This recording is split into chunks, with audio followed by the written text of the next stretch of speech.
Le pare-choc chromé du Cadillac Escalade noir luisait sous le soleil impitoyable de Chicago, une promesse étincelante et d'acier. Pourtant, Cindy Matthews n'y voyait aucun luxe. Elle y discernait plutôt son salut, matérialisé en un miroir, un reflet indispensable à cet instant précis. Son entretien chez Romanos, le restaurant italien le plus prisé de Gold Coast à Chicago, était imminent dans 4 minutes. 4 minutes pour passer d'une serveuse fauchée, dont la vie tenait par des épingles de sûreté et des prières désespérées, à une personne ayant l'air vaguement employable. Courbée près de la vitre passager, ses doigts s'affairaient frénétiquement à l'intérieur de sa blouse blanche froissée. La bretelle de son soutien-gorge glissait depuis le matin, et l'épingle de sûreté qu'elle avait bricolée en guise de solution temporaire avait finalement cédé sous le poids de la gravité.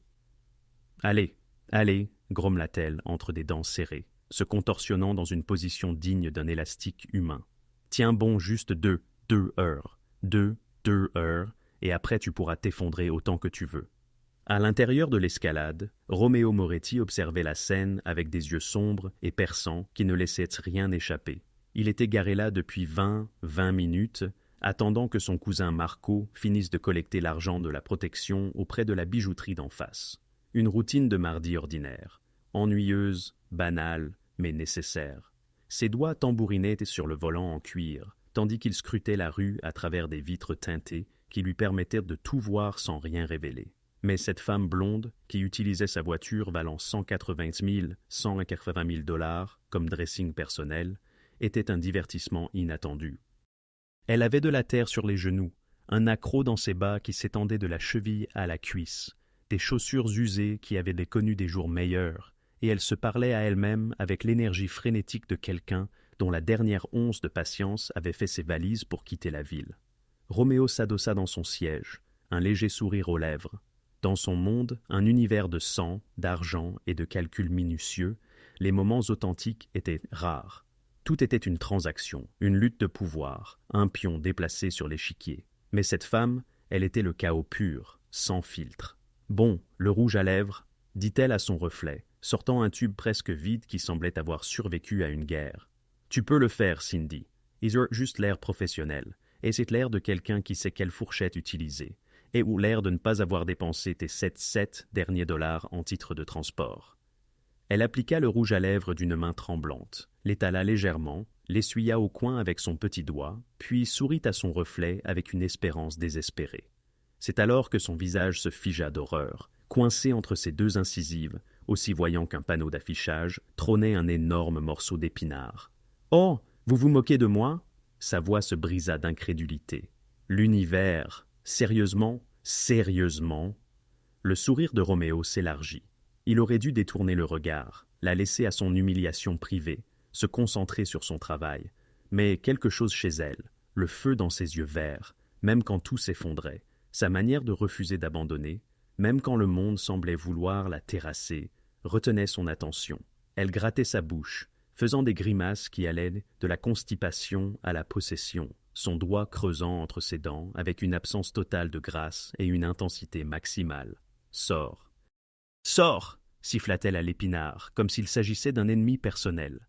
Le doigt de Roméo plana au-dessus du bouton de la vitre. C'était une idée terrible. Il avait des règles. Ne pas s'impliquer avec les civils, ne pas briser le 4e mur de sa vie soigneusement construite, ne laisser personne voir derrière le masque. Mais ces règles lui semblaient soudain négociables. Il appuya sur le bouton. La vitre descendit avec un doux ronronnement mécanique qui ressemblait au clic du destin. Cindy se figea en plein d'éterrement dentaire, un doigt toujours coincé dans sa bouche, les yeux écarquillés comme des assiettes de dîner, en se retrouvant face à l'homme le plus terrifiant et le plus beau qu'elle ait jamais vu. Une mâchoire acérée à faire éclater le verre, des yeux comme du café noir à minuit, sombres, intenses, abyssaux. Une cicatrice traversait son sourcil gauche, lui conférant un côté dangereux qui envoyait des signaux d'alarme à travers son système nerveux, des cheveux noirs parfaitement coiffés, et un costume qui coûtait probablement plus cher que tout ce qu'elle possédait, y compris le collier de fausses perles de sa grand-mère. « Oh mon Dieu, oh mon Dieu, oh mon Dieu, oh mon Dieu, besoin d'aide avec ça ?» Sa voix était douce, sombre, riche comme un whisky coûteux. Où devrais-je appeler un dentiste? Peut-être un exorciste? L'esprit de Cindy donna un ordre clair. « Fuyez. Ses jambes, ivres d'humiliation et de choc, l'ignorèrent complètement. Elle retira lentement son doigt de sa bouche. Toujours pas d'épinard, le salaud s'accrochait pour sa vie, et l'essuya sur son pantalon déjà ruiné. Un geste qu'elle regretta aussitôt, car maintenant elle avait l'air dégoûtante et impolie. Elle leva le menton, cherchant désespérément un peu de dignité au fond d'un baril vide. « Si par hasard vous trouvez mon amour-propre quelque part par ici, faites-le-moi savoir, » dit-elle, sa voix à peine étranglée. Je crois l'avoir laissé tomber entre le dysfonctionnement de mon soutien-gorge et l'opération d'extraction de légumes. Le coin de sa bouche tressaillit, pas tout à fait un sourire, mais quelque chose ressemblant à une émotion humaine traversa ses yeux dangereux. « La fenêtre était juste là, » continua Cindy, les mots s'échappant comme une digue brisée, toute brillante et réfléchissante, me jugeant. Je devais arranger les choses. Je devais, elle se désigna vaguement, essayer d'avoir l'air d'un être humain fonctionnel. Donc, votre solution était de séduire ma voiture avec des ajustements de lingerie et du rouge à lèvres? Un sourcil sombre s'arqua avec amusement. C'était un accident. Je ne fais pas normalement des striptease pour des véhicules de luxe au hasard. Elle marqua une pause, son cerveau rattrapant sa bouche. Enfin, pas le mardi en tout cas. Le mardi, c'est mon jour digne. Visiblement, cela se passe bien. Cette fois, il sourit. Cela transforma tout son visage, adoucissant les traits durs, le faisant ressembler moins à une menace et plus à un homme qui comprenait l'absurdité de la vie. Mais quelque chose dans ce sourire lui fit aussi frissonner l'échine. Pas de la peur exactement, mais de la reconnaissance. Cet homme était dangereux d'une manière que son cerveau fauché et désespéré ne pouvait même pas classer. On dirait une histoire de miroir brisé, de mauvais légumes et d'un timing catastrophiquement malheureux, dit-il, se penchant légèrement vers la fenêtre. Son parfum l'atteignit, cher, subtil, avec des notes de cèdre et quelque chose de plus sombre qu'elle ne pouvait identifier. « L'univers a une vendetta personnelle contre moi, » marmonna Cindy, puis elle vérifia son téléphone. Son cœur s'arrêta. « Oh, douce mère du... Je suis en retard. J'ai un entretien d'embauche. Un entretien pour un poste sérieux, qui peut changer ma vie, et pour lequel je prie Dieu de me permettre de payer mes nouilles et mon loyer. » Elle regarda le bâtiment derrière lui, Romanos, avec son élégant auvent et son service de voiturier. « Alors, vous feriez mieux d'aller faire bonne impression, » dit-il, ses yeux suivant son visage avec une intensité troublante. « Bien que je doive dire que si vous apportez la moitié du divertissement là-dedans que vous avez fourni ici, vous voudrez peut-être demander une augmentation avant même de commencer. » Le visage de Cindy s'empourpra. « C'est ça? Oui, je vais juste aller me ridiculiser professionnellement maintenant, au lieu de récréativement. » Elle se tourna pour partir, puis se retourna, le pointant du doigt avec son téléphone. « Et vous, monsieur, propriétaire de votre propre voiture de luxe, bonne chance avec votre truc dangereux et coûteux. Essayez de ne pas écraser de femmes désespérées avec des problèmes d'épinards. » Le sourire de Roméo s'élargit en une expression d'amusement sincère. « Je ferai de mon mieux. Bonne chance, mademoiselle. » « Catastrophe. »« Je m'appelle mademoiselle Catastrophe, » commença-t-elle à reculer. « Aussi connue sous le nom de Cindy. Cindy Matthews, la fille qui vient d'utiliser votre voiture comme miroir et va maintenant mourir de honte. Ravi de vous rencontrer avant ma mort. Roméo, dit-il simplement. Roméo Moretti. » Quelque chose dans la façon dont il prononça son nom rendit l'air plus lourd, comme si cela signifiait quelque chose, comme si cela devait signifier quelque chose. Mais Cindy n'avait pas le temps d'analyser le drôle de battement dans son estomac ou la façon dont ses yeux semblaient la suivre comme un toucher physique. Elle se retourna et se dirigea d'un pas rapide. Ses talons cassés cliquetaient irrégulièrement sur le trottoir, son cœur battant la chamade contre ses côtes. Derrière elle, Roméo la regarda jusqu'à ce qu'elle disparaisse derrière les portes dorées du restaurant. Roméo Moretti. La voix de Marco crépita via le Bluetooth de la voiture, faisant enfin détourner le regard à Roméo.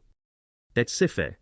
Colis sécurisé. Où es-tu? » « Toujours sur le lieu, » dit Roméo, ses yeux dérivant vers l'entrée du restaurant. « J'ai eu un délai inattendu. » « Quel genre de délai? » Roméo mit la voiture en marche, s'éloignant du trottoir, mais son esprit n'était plus au travail. « Le genre intéressant, » murmura-t-il. Ce que Roméo ne dit pas, c'est qu'il possédait Romanos. Il en était propriétaire depuis 3 ans, l'ayant récupéré en guise de paiement d'un débiteur qui avait fait de mauvais choix de vie. Le restaurant était une façade légitime pour des opérations moins légales, mais il générait aussi des bénéfices. Et dans environ 5 minutes, la femme qui venait d'utiliser sa voiture comme miroir allait se présenter à un entretien pour un poste de serveuse. un entretien qu'il allait personnellement mener, car l'univers, semblait-il, avait aussi un sens de l'humour, après tout. Roméo s'engouffra dans le garage privé sous Romanos, son esprit déjà à l'œuvre, analysant toutes les perspectives. Il devrait laisser son manager gérer l'entretien. Il devrait rester dans l'ombre, là où était sa place. Il devrait oublier ses yeux verts, ses dents tachées d'épinards, et cette authenticité brute qui n'existait pas dans son monde. Il devrait. Mais Romeo Moretti avait bâti un empire en sachant quand enfreindre ses propres règles. Son téléphone vibra. Un message de son bras droit, Vincent. Réunion ce soir. La famille Calibrasi fait des siennes. Nous devons réagir. Roméo répondit « Je serai là, 21 ans ». Puis il rangea son téléphone, redressa sa cravate et se dirigea vers l'ascenseur privé du restaurant. Cindy Matthews n'avait aucune idée que l'homme derrière la vitre était sur le point de devenir la complication la plus dangereuse de sa vie. Et Roméo. Roméo ignorait que la serveuse fauchée, avec de l'épinard entre les dents, allait devenir son salut. Cindy franchit l'entrée ornée du Romano comme si elle fuyait une scène de crime. Sa respiration haletante, son maquillage probablement étalé à souhait, et sa bretelle de soutien-gorge ayant enfin atteint sa liberté totale, en glissant jusqu'à son coude à l'intérieur de sa blouse. L'hôtesse d'accueil, une femme grande et élégante dans une robe noire coûtant plus cher que la garde-robe complète de Cindy, leva les yeux avec le genre de sourire poli qui dissimulait à peine son jugement. « Puis-je vous aider ?» Son ton suggérait que l'aide était la dernière chose qu'elle souhaitait apporter. « Pour l'entretien ?» haleta Cindy, essayant discrètement de remonter sa bretelle de soutien-gorge tout en maintenant le contact visuel. « J'ai un entretien à 14 heures pour le poste de serveuse. Cindy Matthews. Je sais que je suis en retard. Je suis tellement désolée. Il y a eu un incident avec une voiture et des épinards. » Elle se força à arrêter de divaguer. « Je suis là maintenant. » L'expression de l'hôtesse ne changea pas, mais quelque chose vacilla dans ses yeux. De la pitié peut-être, ou une honte par procuration. « Bien sûr, Monsieur Moretti vous attend. » Le cerveau de Cindy s'arrêta brusquement. « Pardon, qui ?»« Monsieur Moretti, le propriétaire. Il mène les entretiens en personne aujourd'hui. » Elle désigna un couloir. « Deuxième porte à gauche. Essayez de ne pas le faire attendre plus longtemps. » Le sang quitta le visage de Cindy. Moretti. Romeo Moretti. Le type de la fenêtre de voiture était Romeo Moretti, propriétaire des Romanos. L'homme pour qui elle venait d'effectuer un striptease accidentel allait l'interviewer. « Oh, vous vous moquez de moi. » Cindy se reprit. « Merci, je vais juste aller mourir discrètement dans son bureau maintenant. » Elle marcha le long du couloir sur des jambes incertaines, chaque pas ressemblant à une marche vers l'exécution. Le restaurant était magnifique, tout en acajou riche, éclairage doux et le genre de silence cher que l'argent pouvait acheter. De la musique classique jouait doucement depuis des haut-parleurs cachés. Le parfum du pain frais et des herbes flottait dans l'air. C'était le genre d'endroit où les dettes étudiantes de Cindy venaient se moquer d'elle.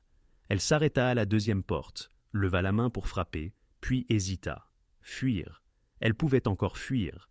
Il y avait d'autres restaurants, d'autres emplois, d'autres moyens d'éviter de mourir d'humiliation. Mais son compte en banque affichait 3,47 $. Son loyer était dû dans 5 jours. Sa colocataire avait déjà menacé de changer les serrures. Elle frappa. « Entrez !» Cette même voix sombre et douce de la voiture. Cindy ouvrit la porte et entra dans un bureau qui semblait tout droit sorti d'un film de gangster. Mobilier en cuir, bureau en bois sombre, fenêtre du sol au plafond, donnant sur Michigan Avenue.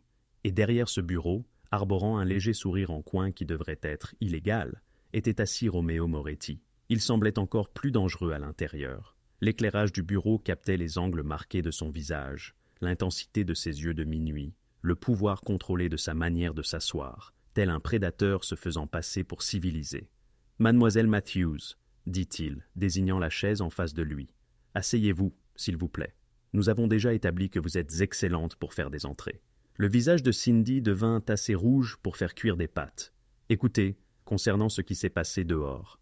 L'ajustement de la bretelle, l'extraction de l'épinard, l'utilisation de mon véhicule comme miroir personnel. » Il se pencha en arrière dans sa chaise, les doigts croisés. « Tout cela fait partie de votre stratégie d'entretien, je suppose. Très mémorable, non conventionnel, mais mémorable. Je ne savais pas que c'était votre voiture. » Les mots jaillirent. « Je ne savais pas que vous possédiez cet endroit. Je ne savais pas. » Elle s'arrêta, prenant une inspiration. « Je suis désolé. C'était non professionnel. Tout cela. Je peux partir si vous voulez. » Asseyez-vous, Cindy. Quelque chose dans la façon dont il prononça son nom, avec ce léger accent de commandement, fit que ses jambes se plièrent automatiquement sur la chaise. Il prit un CV sur son bureau. Son CV, celui qu'elle avait imprimé à la bibliothèque, parce que son imprimante était tombée en panne 6 mois auparavant, et avait rejoint la liste des choses qu'elle ne pouvait pas se permettre de remplacer. Cindy Matthews, lut-il à voix haute. 24 ans, diplôme d'associé en hôtellerie d'un community college, 3 ans d'expérience chez Denny's, 2 ans dans un diner à Pilsen qui a depuis fermé, et 6 mois dans un bar à cocktail à Wicker Park. Il leva les yeux. Vous déménagez beaucoup. Les entreprises continuent de fermer, dit Cindy, levant le menton. Il s'avère que je porte la poisse. Chaque endroit où je travaille finit par fermer. Alors, si vous êtes superstitieux, vous devriez probablement embaucher quelqu'un d'autre. Ou vous êtes simplement doué pour choisir des établissements en perdition. Ses yeux ne quittèrent pas son visage. Pourquoi Romanos? Parce qu'il n'est pas en perdition, parce qu'il est prospère, parce que je suis fatigué de travailler dans des endroits qui ne peuvent pas payer leurs employés. Elle fit une pause. Et parce que je suis désespéré. Je suis à 3 semaines d'être sans abri. Ma voiture est tombée en panne et mon dernier emploi m'a licencié quand ils ont restructuré, ce qui est un jargon d'entreprise pour « nous sommes ruinés mais nous ne l'admettrons pas ». L'expression de Roméo ne changea pas, mais quelque chose bougea dans son regard. L'honnêteté, c'est rare. Je suis trop fatigué pour mentir. Cindy s'affaissa légèrement sur la chaise. Écoutez, je suis une bonne serveuse, je travaille dur, je ne vole pas. Je ne me porte pas malade, sauf si je suis vraiment en train de mourir, et je peux porter 6 assiettes à la fois sans en faire tomber une seule. Je ne suis pas sophistiqué. Je ne connais pas les accords mais 20, et je ne peux probablement pas prononcer la moitié des plats de votre menu. Mais je me présente, je fais le travail, et je fais en sorte que les clients se sentent importants. Même avec de l'épinard entre les dents, elle ne put s'empêcher de rire. Un vrai rire épuisé. Surtout avec de l'épinard entre les dents. Ça me rend abordable. Roméo sourit, vraiment sourit. Pas le sourire en coin, mais quelque chose de sincère. Dites-moi, Cindy, que feriez-vous si un client renvoyait une bouteille de vin à 200 $ parce qu'elle n'était pas tout à fait juste? Je m'excuserais, je demanderais ce qu'ils cherchaient, et je leur en apporterais une meilleure. Ensuite, je boirais la bouteille renvoyée dans la salle de repos, et je me demanderais comment les gens peuvent leur gaspiller 200 $ dans du jus de raisin. Et si un client était grossier avec vous? Je souris, je reste professionnel, et j'imagine qu'il trébuche en sortant. Elle fit une pause, mais seulement imaginez. Je ne les ferai pas réellement trébucher, probablement. Ça dépend de leur degré de grossièreté. Roméo se leva, contournant le bureau. Il se déplaçait comme de l'eau, fluide, souple, maîtrisé. Il s'appuya sur le bord du bureau, plus proche maintenant, et Cindy sentit à nouveau ce parfum de cèdre mélangé à autre chose. Du danger peut-être, ou simplement un parfum cher. Ce restaurant ne ressemble pas à vos emplois précédents, dit-il doucement. La clientèle est exigeante, des personnes puissantes, des personnes qui attendent de la discrétion. Je peux être discrète? Pouvez-vous? Ses yeux se fixèrent sur les siens. Si vous voyiez quelque chose d'inhabituel, quelque chose qui n'avait pas de sens. Pourriez-vous l'oublier? Quelque chose de froid rampa le long de l'échine de Cindy. La question semblait lourde, chargée d'un sens qu'elle ne pouvait pas tout à fait saisir. « Je suis douée pour m'occuper de mes propres affaires », dit-elle prudemment. « J'ai travaillé dans suffisamment de quartiers difficiles pour savoir que parfois, la meilleure chose à voir, c'est de ne rien voir du tout. » Roméo l'étudia un long moment, puis il hocha la tête, retournant à sa chaise. « Vous commencez lundi, à 17 heures. Ne soyez pas en retard. » Cindy cligna des yeux. « Attendez, quoi? Je suis embauchée? À moins que vous n'ayez changé d'avis. »« Non, je juste. » Elle se leva rapidement, puis se reprit. « Merci, vraiment. Merci, monsieur Moretti. »« Roméo. »« Roméo, » répéta-t-elle, et le nom semblait étrange sur sa langue, intime, d'une certaine manière.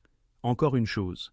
Il sortit une carte de son tiroir de bureau et l'attendit. « Mon numéro privé. Si vous avez des problèmes avec les clients, avec le personnel, avec quoi que ce soit, vous m'appelez directement. » Cindy prit la carte, ses doigts frôlant les siens. Une étincelle électrique remonta son bras. « Pourquoi ?» demanda-t-elle. « Pourquoi me donner votre numéro personnel ?» Les yeux de Roméo s'assombrirent. « Disons simplement que j'ai le pressentiment que vous allez être intéressante à avoir autour de vous. » Cindy quitta le bureau hébétée, la carte brûlant dans sa poche comme un secret. Elle atteignit la rue avant de laisser échapper un rire sans voix, d'incrédulité. Elle avait un emploi, elle allait pouvoir payer son loyer. Elle n'allait pas être sans abri, et son nouveau patron était l'homme le plus dangereusement séduisant qu'elle ait jamais rencontré, qui, pour une raison inexplicable, semblait intéressé. Ce qu'elle ne vit pas, c'est Roméo la regardant depuis la fenêtre, son expression indéchiffrable. Son téléphone vibra. Vincent encore. La réunion Calibrasi. Ils veulent discuter du territoire. Cela pourrait mal tourner. Roméo répondit par SMS. Que cela tourne mal, je m'en occuperai. Mais ses yeux restèrent fixés sur la silhouette de Cindy s'éloignant. Il avait brisé sa règle cardinale. Ne jamais s'impliquer personnellement avec des employés. Ne jamais brouiller les lignes entre les affaires et quoi que ce soit d'autre. Mais Roméo Moretti n'avait pas bâti un empire en respectant les règles. Il l'avait bâti en sachant quand les enfreindre. Et quelque chose lui disait que Cindy Matthews valait la peine d'enfreindre toutes les règles qu'il avait. Il ne savait pas encore qu'elle allait devenir sa plus grande faiblesse. Et dans son monde, la faiblesse tuait. Lundi arriva avec ce genre d'humidité qui donnait l'impression que Chicago transpirait à travers son costume coûteux. Cindy se tenait devant les Romanos à 16h45, 16h45, 15 minutes en avance, car le désespoir lui avait appris que la ponctualité était la seule monnaie qu'elle pouvait toujours se permettre. Elle portait un pantalon noir trouvé chez Goodwill, avec une seule petite tache, à peine visible, et une chemise blanche qu'elle avait repassée trois fois jusqu'à ce qu'elle ait l'air presque neuve. Ses cheveux étaient attachés en une jolie queue de cheval, pas d'épinards entre les dents. Elle avait vérifié 17 fois. L'entrée de service, où le personnel entrait, se trouvait dans une ruelle qui sentait les poubelles chères, si tant est qu'une telle chose existe. Un homme corpulent en costume sombre se tenait près de la porte, les bras croisés, le visage inexpressif. « Entrée du personnel » demanda Cindy, hésitante. Il la toisa de haut en bas avec des yeux froids. « Non, Cindy Matthews, nouvelle serveuse. Je commence aujourd'hui. » Il sortit son téléphone, vérifia quelque chose, puis hocha la tête et ouvrit la porte. Au fond du couloir, deuxième à gauche, demandait Maria. Le couloir à l'intérieur ne ressemblait en rien à l'élégante façade du restaurant. Sol sans béton, éclairage fluorescent, le bourdonnement industriel des équipements de cuisine. Ça sentait l'ail, le pain frais et autre chose, la fumée de cigarettes et le parfum. Cindy trouva la salle du personnel et frappa. « Entrez !» Une voix de femme, chaleureuse et teintée d'un accent italien. Maria, une femme menue et joviale d'une 50aine d'années, aux yeux bienveillants et au tablier orné de fleurs, examina Cindy avec un sourire. « Ah, c'est toi la nouvelle, l'embauche de Roméo. Viens, je vais tout te montrer. » « L'embauche de Roméo, » répéta Cindy en la suivant. Maria lui lança un regard complice. « D'habitude, c'est moi qui m'occupe des entretiens d'embauche pour les serveuses, mais il a spécifiquement demandé à te voir. » Elle tendit à Cindy un tablier et une étiquette nominative. « Tu as dû faire forte impression. »« Si seulement vous saviez, » pensa Cindy en nouant son tablier. L'heure qui suivit fut un tourbillon de formation. Maria lui charque le système de numérotation des tables, le système de points de vente, la carte des vins, qui semblait rédigée dans une langue étrangère, et la présenta aux autres membres du personnel. Il y avait Tony, le chef cuisinier, un homme imposant aux bras couverts de tatouages, doté d'une voix étonnamment douce. Marco, le barman, aux yeux aussi sombres que ceux de Roméo, se présenta comme le cousin. Plusieurs autres serveuses évaluèrent Cindy avec des expressions allant de l'amicale à la profondément suspicieuse. « Ne t'en fais pas pour elles, » murmura Maria. « Elles sont juste protectrices. Cet endroit, c'est une famille. » La façon dont elle prononçait « famille » suggérait bien plus qu'un simple mot. Vers 17h30, le restaurant commença à se remplir. Cindy fut assignée à suivre Angela, une grande brune aux yeux vifs et aux talons aiguilles encore plus affûtés, qui lui fit comprendre par son seul langage corporel qu'elle était un fardeau. « Contente-toi d'observer et d'apprendre, » dit Angela froidement. « Ne touche à rien. Ne parle pas aux clients. Ne nous fais pas honte. » Cindy ravala sa réplique et la suivit. La salle à manger était encore plus belle la nuit. L'éclairage doux drapait tout d'or. Des couples élégamment vêtus étaient assis à des tables intimes. Le doux tintement d'argenterie raffinée sur des assiettes coûteuses créait un rythme harmonieux. Tout était parfait, jusqu'à 19h. Cindy observait Angela servir des boissons quand elle les remarqua. 4 hommes en costume sombre entraînent par l'entrée principale, mais ils n'attendirent pas l'hôtesse. Ils traversèrent directement la salle à manger vers l'arrière, et l'hôtesse ne les arrêta pas. L'un d'eux était Roméo, un autre était Marco, le cousin barman. Les deux autres étaient des inconnus, plus âgés, plus endurcis, avec des visages ayant vu et commis des choses pires. Ils disparurent derrière une porte marquée « Privé » que Cindy n'avait pas remarquée auparavant. « Ne les fixe pas », siffla Angela en saisissant le bras de Cindy. « Règle numéro 1, tu ne vois rien, compris? Je ne l'étais pas. Tu l'étais, ne me contredis pas. » La poigne d'Angela se resserra. « Certaines choses ici ne te regardent pas. Garde ça à l'esprit si tu veux garder ce travail. » Cindy hocha la tête, le cœur battant. Durant l'heure qui suivit, elle tenta de se concentrer sur l'apprentissage des numéros de table et la façon de tenir correctement une bouteille de vin. Mais son attention tournait sans cesse vers cette porte privée. À 20h15, des voix fortes résonnèrent de l'arrière. Tout le restaurant sembla se crisper. Les serveuses accélérèrent le pas. Tony sortit de la cuisine, s'essuyant les mains, l'air sombre. Marco apparut derrière le bar, ne préparant plus de boisson, mais fixant cette porte avec une tension palpable. Puis, elle s'ouvrit. Les deux étrangers émergèrent les premiers, leurs visages rouges de colère. L'un d'eux tenait sa main. Cindy pouvait voir du sang entre ses doigts. « Vous le regretterez, Moretti !» cria le blessé. « La famille Calibrasi n'oublie jamais. » Roméo apparut dans l'embrasure de la porte, parfaitement calme, pas un cheveu de travers, mais quelque chose dans ses yeux glaça le sang de Cindy. Ce n'était pas l'homme amusé de la voiture, ce n'était même pas le patron professionnel de l'entretien, c'était quelqu'un d'autre, foncièrement différent. « Dites à votre patron, » dit Roméo, sa voix douce, mais portant à travers le restaurant désormais silencieux, que Chicago a des règles. Il les a enfreintes, c'était son avertissement. La prochaine fois, ce ne sera pas seulement sa main qui saignera. Les hommes partirent, et lentement, incroyablement, le restaurant reprit ses activités normales. Les clients recommencèrent à manger, comme si rien ne s'était passé, comme s'ils n'avaient pas été témoins d'une menace prononcée avec un calme terrifiant. « La table 6 a besoin d'eau, » dit Angela à Cindy, sa voix légèrement tremblante. « Vas-y maintenant. » Cindy saisit un pichet avec des mains engourdies et s'approcha de la table 6, un couple âgé qui lui sourit aimablement, comme si le monde n'avait pas basculé sur son axe. Elle remplit leur verre, l'esprit embrouillé. Quel genre de restaurant était-ce? Qu'avait-elle vu? Et dans quoi diable s'était-elle fourrée? À 22 ans, sa journée de travail prit fin. Cindy se changea dans la salle du personnel, ses mains tremblant encore légèrement. Elle attrapa son sac à main et se dirigea vers la sortie arrière. « Cindy !» Elle se retourna. Roméo se tenait dans le couloir, veste enlevée, manches retroussées, l'air d'avoir terminé une longue journée d'affaires parfaitement normales et légales. « Monsieur Moretti. »« Roméo, je partais juste. Venez avec moi. » Ce n'était pas une question. Ils marchèrent en silence dans le couloir. Roméo ouvrit une porte qu'elle n'avait pas remarquée auparavant. Son bureau, différent de la salle d'entretien, plus petit, plus personnel, un bureau couvert de papier, un coffre-fort dans un coin, des photos au mur, des photos de famille. Elle reconnut Roméo enfant avec une femme qui devait être sa mère.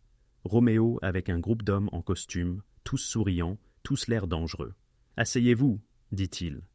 Cindy s'assit. Roméo versa 2 verres de whisky d'une carafe en cristal et lui en tendit un. Elle le prit, car refuser semblait une mauvaise idée. « Vous avez vu quelque chose ce soir ?» dit-il. Ce n'était pas une question, mais une affirmation. « Je n'ai rien vu. » Le mensonge vint automatiquement. « Cindy !» Il s'assit sur le bord de son bureau, assez près pour qu'elle puisse voir la légère échymose sur ses jointures. « N'insultez pas mon intelligence. Vous avez vu. La question est, qu'allez-vous faire à ce sujet ?» Sa gorge se serra. « J'ai besoin de ce travail. » Ce n'est pas une réponse. Elle rencontra son regard. « Alors, voici une réponse. Je ne sais pas ce que j'ai vu, je ne sais pas ce qu'est vraiment cet endroit. Et je suis assez intelligente pour savoir que poser des questions est probablement un bon moyen de finir en hémorragie comme la main de cet homme. » L'expression de Roméo ne changea pas, mais quelque chose vacilla dans ses yeux. L'approbation, peut-être. « Vous avez raison, les questions sont dangereuses. » Il but une gorgée de son whisky. « Mais vous êtes déjà impliquée maintenant, Cindy. Au moment où je vous ai embauché, au moment où vous avez franchi cette porte, au moment où vous avez vu ce que vous avez vu. Je peux démissionner. » Sa voix était à peine un murmure. « Vous pourriez... » Il posa son verre. « Mais vous ne le ferez pas parce que vous avez besoin d'argent. Parce que vous êtes à 3 semaines de l'itinérance, n'oubliez pas. Et parce que... » Il se pencha légèrement. « Vous êtes curieuse, je le vois dans vos yeux. Vous voulez comprendre. » Il avait raison. Dieu l'aide, il avait raison. « Qu'est-ce que cet endroit ?» demanda-t-elle. « Vraiment ?» Roméo sourit, mais son sourire n'atteignit pas ses yeux. « C'est un restaurant, un très bon. C'est tout ce que vous avez besoin de savoir pour l'instant. » Et les hommes, le sang, les menaces, des conflits commerciaux, ça arrive. Il se leva, se dirigea vers la fenêtre donnant sur l'allée. Chicago a de nombreux visages, Cindy, celui que les touristes voient, l'architecture, le lac, la deep dish pizza, et celui d'en dessous, celui qui fonctionne selon des règles différentes. Les règles de la mafia, dit Cindy, le mot lui semblant étranger sur la langue. Roméo se tourna pour la regarder, et un instant, elle vit quelque chose de vulnérable traverser son visage. Puis, il disparut, remplacé par ce masque contrôlé. C'est un mot dangereux, mais ai-je tort? Il se rapprocha d'elle, assez pour qu'elle doive lever la tête pour rencontrer ses yeux. Écoutez très attentivement, dit-il doucement. Vous avez 2 choix. Soit vous quittez cette porte maintenant, je vous paierai pour ce soir, je vous donnerai une référence, et vous n'entendrez plus jamais parler de moi. Soit. Soit quoi? Soit vous restez, vous travaillez ici, vous faites votre travail, vous baissez les yeux et vous vous taisez sur les choses qui ne vous concernent pas, et en retour, vous serez protégé, bien payé, en sécurité. En sécurité de quoi? Sa mâchoire se serra. De tout le monde, parce que vous êtes à moi maintenant, Cindy. Vous travaillez pour moi et je protège ce qui m'appartient. La possessivité dans sa voix aurait dû l'effrayer. Au lieu de cela, elle lui fit frissonner le dos pour des raisons entièrement différentes.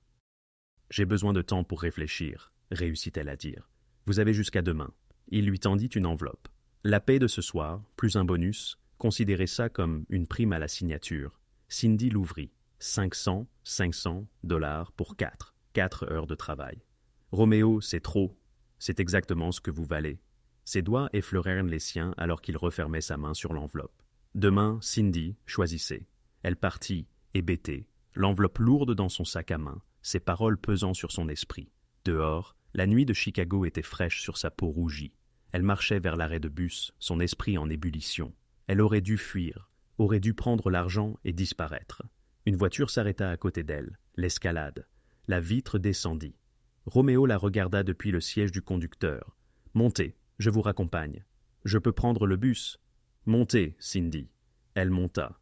Ils roulèrent en silence à travers la ville scintillante. Cindy lui donna son adresse. Un immeuble d'appartements délabré à Pilsen, qui semblait pire la nuit que le jour. Quand ils arrivèrent, Roméo ne déverrouilla pas immédiatement les portes. « Vous devriez savoir, » dit-il doucement, fixant droit devant lui. « Une fois que vous êtes dedans, vraiment dedans, il n'y a pas de sortie facile. Vous essayez de me faire peur? J'essaie d'être honnête. » Il se tourna pour la regarder. « Parce que je ne veux pas que vous choisissiez ça et que vous le regrettiez. Vous ne voulez pas quoi? Je ne veux pas être la raison pour laquelle vous êtes blessé. » La vulnérabilité dans sa voix brisa quelque chose dans la poitrine de Cindy. « Pourquoi vous en souciez-vous? » murmura-t-elle. « Vous ne me connaissez même pas. » Roméo tendit la main, replaça une mèche de cheveux derrière son oreille. Le geste était si doux, si en contradiction avec tout le reste chez lui. « C'est le problème, » dit-il. « Je veux vous connaître. » Puis il déverrouilla la porte. Cindy sortit sur des jambes tremblantes. « Demain, » lui rappela Roméo. Elle hocha la tête et marcha vers son immeuble sans se retourner. À l'intérieur de son petit appartement, elle compta l'argent à nouveau. 500 $, assez pour le loyer, assez pour se nourrir, assez pour arrêter de se noyer un petit moment. Mais cela avait un prix. Roméo Moretti n'était pas seulement un patron. Il était quelque chose d'autre, d'infiniment plus complexe. Quelque chose de dangereux, un signal qui aurait dû la pousser à fuir. Pourtant, au fond d'elle, la réponse était déjà gravée. Elle resterait. Le soir suivant, Cindy revint au Romanos, sa décision prise, le cœur serré par une terreur glaciale. Elle trouva Roméo dans son bureau, enseveli sous des papiers, l'allure d'un homme d'affaires irréprochable, à l'exception du pistolet désormais visible dans son étui d'épaule sous sa veste. « Je reste », annonça-t-elle, à l'entrée. Roméo releva la tête, ses yeux sombres sondant son visage. « En êtes-vous certaine? Non, mais je reste quand même. » Un léger soulagement, imperceptible, traversa ses traits. « Alors, nous devons établir quelques règles fondamentales. » Au cours de la semaine suivante, Cindy s'imprégna du rythme du Romanos. Le restaurant opérait sur 2 registres, le visible et l'occulte. Durant les heures d'ouverture, il était exactement ce qu'il semblait être, un restaurant italien haut de gamme destiné à l'élite de Chicago. Mais certaines nuits, des rendez-vous et des réunions se tenaient dans les pièces arrière. L'argent changeait de main, des accords étaient scellés. Et Cindy apprit à ne rien voir. Elle excellait dans son travail. Les clients l'adoraient. Elle possédait cette aptitude rare à faire en sorte que les millionnaires se sentent comme des gens ordinaires, et les gens ordinaires comme des millionnaires. Les pourboires étaient généreux. Maria la prit sous son aile. Même Angela se radoucit légèrement. Et Roméo observait. Elle sentait son regard constamment posé sur elle. Quand elle riait avec les clients, quand elle gérait avec efficacité une table difficile, quand elle nouait son tablier le matin, il observait avec une intensité qui réchauffait sa peau et faisait battre son cœur la chamade. Ils ne parlèrent guère au-delà des échanges professionnels, mais l'air entre eux crépitait d'une tension inexprimée. Puis vint le jeudi soir. Cindy. Roméo apparut à sa station à 20h moins 1. « J'ai besoin de vous pour quelque chose. J'ai 4 tables. Angela s'en chargera. » Son expression était indéchiffrable. « Venez avec moi. » Il la conduisit à son bureau où une housse de vêtements était accrochée à la porte. « Qu'est-ce que c'est? Un dîner? » »« Des associés. J'ai besoin de vous là-bas. » L'estomac de Cindy se serra. « En tant que serveuse? En tant que mon rendez-vous. » Les mots planèrent dans l'air tels une bombe. « Vous êtes... » Quoi? Roméo passa une main dans ses cheveux, le premier geste de nervosité qu'elle lui ait jamais vu. Il y a des gens qui viennent à ce soir, des gens importants, dangereux, et ils apportent des complications. J'ai besoin de quelqu'un avec moi, quelqu'un qui ne fait pas partie de ce monde, quelqu'un qui me fait paraître. Humain, compléta Cindy. Oui, exactement ça, humain. Cindy croisa les bras. Et qu'est-ce que je gagne à jouer les potiches à votre dîner de truands? 2000 $. Plus vous gardez la robe. Il marqua une pause. Et ma protection, ce dont vous pourriez réellement avoir besoin après ce soir. Réconfortant. Je n'essaie pas de vous réconforter, je suis honnête. Roméo s'approcha. Ces hommes, ils respectent le pouvoir, mais ils respectent aussi la normalité. Un homme avec une femme à son bras a l'air posé, stable, moins susceptible de faire des mouvements imprudents. Donc, je suis un accessoire. Vous êtes un bouclier. Sa voix s'adoucit. Et peut-être, si je suis complètement honnête, une excuse pour vous avoir près de moi pour une soirée. Le souffle de Cindy se coupa. Roméo, la robe est à votre taille. Maria m'a aidé à deviner. Le dîner commence à 20h. 20h. Dites oui, Cindy. Elle devrait dire non, devrait fuir, devrait. Oui. La robe était en soie vert émeraude, simple mais élégante, avec un décolleté qui laissait deviner sans révéler. Elle lui allait parfaitement. Maria lui coiffa les cheveux en douces ondulations et appliqua un maquillage qui fit de Cindy une version améliorée d'elle-même. Quand elle sortit de la salle de bain, Roméo l'attendait dans le couloir. Il portait un costume anthracite qui le faisait ressembler à l'incarnation du péché, enveloppé dans un tissu coûteux. Ses yeux parcoururent lentement sa silhouette, et quelque chose de sombre et d'affamé vacilla dans leur profondeur. « Vous semblez. » Il s'éclaircit la gorge. « Parfaite. J'ai l'impression de jouer à la dinette. Vous avez l'air à votre place. » Il lui offrit son bras. « Prête? » Pas du tout. La salle à manger privée se trouvait à l'arrière du Romanos, un espace que Cindy n'avait jamais vu, panneaux d'acajou, lustres en cristal, une table dressée pour 12 convives, et déjà assis, certains des individus les plus intimidants que Cindy ait jamais rencontrés. Des hommes en costumes coûteux, aux yeux froids, des femmes parées de bijoux au sourire dénué de chaleur. Et à la tête de la table, un homme d'une 60, d'années, aux cheveux argentés et au visage taillé dans la pierre. « Moretti, » dit l'homme à leur entrée. « C'est gentil à vous de vous joindre à votre propre dîner, Salvatore. » La voix de Roméo était amène, mais Cindy sentit la tension dans son bras. « Merci d'être venu, tout le monde. Voici Cindy. Cindy, voici Salvatore Calibrassi et ses associés. » Calibrassi, le nom de l'homme ensanglanté de la semaine dernière. Le sourire de Cindy semblait figé, tandis que Roméo lui tirait sa chaise. Elle s'assit, hyper consciente des regards qui l'évaluaient, calculant sa valeur, sa raison d'être. Une petite amie, Roméo. Le sourire de Salvatore était acéré. Comme ses domestiques. Un homme a besoin d'équilibre, répondit Roméo avec aisance, s'asseyant à côté de Cindy. Sa main trouva la sienne sous la table, la serra une fois. Avertissement ou réconfort, elle ne pouvait le dire. Le dîner commença. Plat après plat de mets exquis que Cindy pouvait à peine goûter. La conversation circulait autour d'elle. Des discussions sur les territoires, les arrangements commerciaux, la compréhension mutuelle. Chaque mot semblait codé, dangereux. Les yeux de Salvatore ne cessaient de revenir sur Cindy. « Dites-moi, ma chère, comment avez-vous rencontré notre Roméo ?» Cindy sentit Roméo se raidir à côté d'elle. Elle prit une gorgée de vin pour le courage. « J'ai utilisé sa voiture comme miroir pour ajuster mon soutien-gorge, » dit-elle. C'était très romantique. Un silence se fit autour de la table. Puis Salvatore rit, vraiment rit. Un son tonitruant qui fit que tout le monde se détendit légèrement. Une femme honnête, comme c'est rafraîchissant. Il leva son verre. Dans notre monde, Roméo, l'honnêteté est plus rare que la loyauté. Vous avez trouvé un trésor. La main de Roméo se resserra sur la sienne. Oui, j'en ai un. Mais de l'autre côté de la table, un homme plus jeune, au milieu de la trentaine, 30 ans, beau d'une manière cruelle, se pencha en avant avec un sourire prédateur. « Pardonnez-moi, dit-il, son accent prononcé.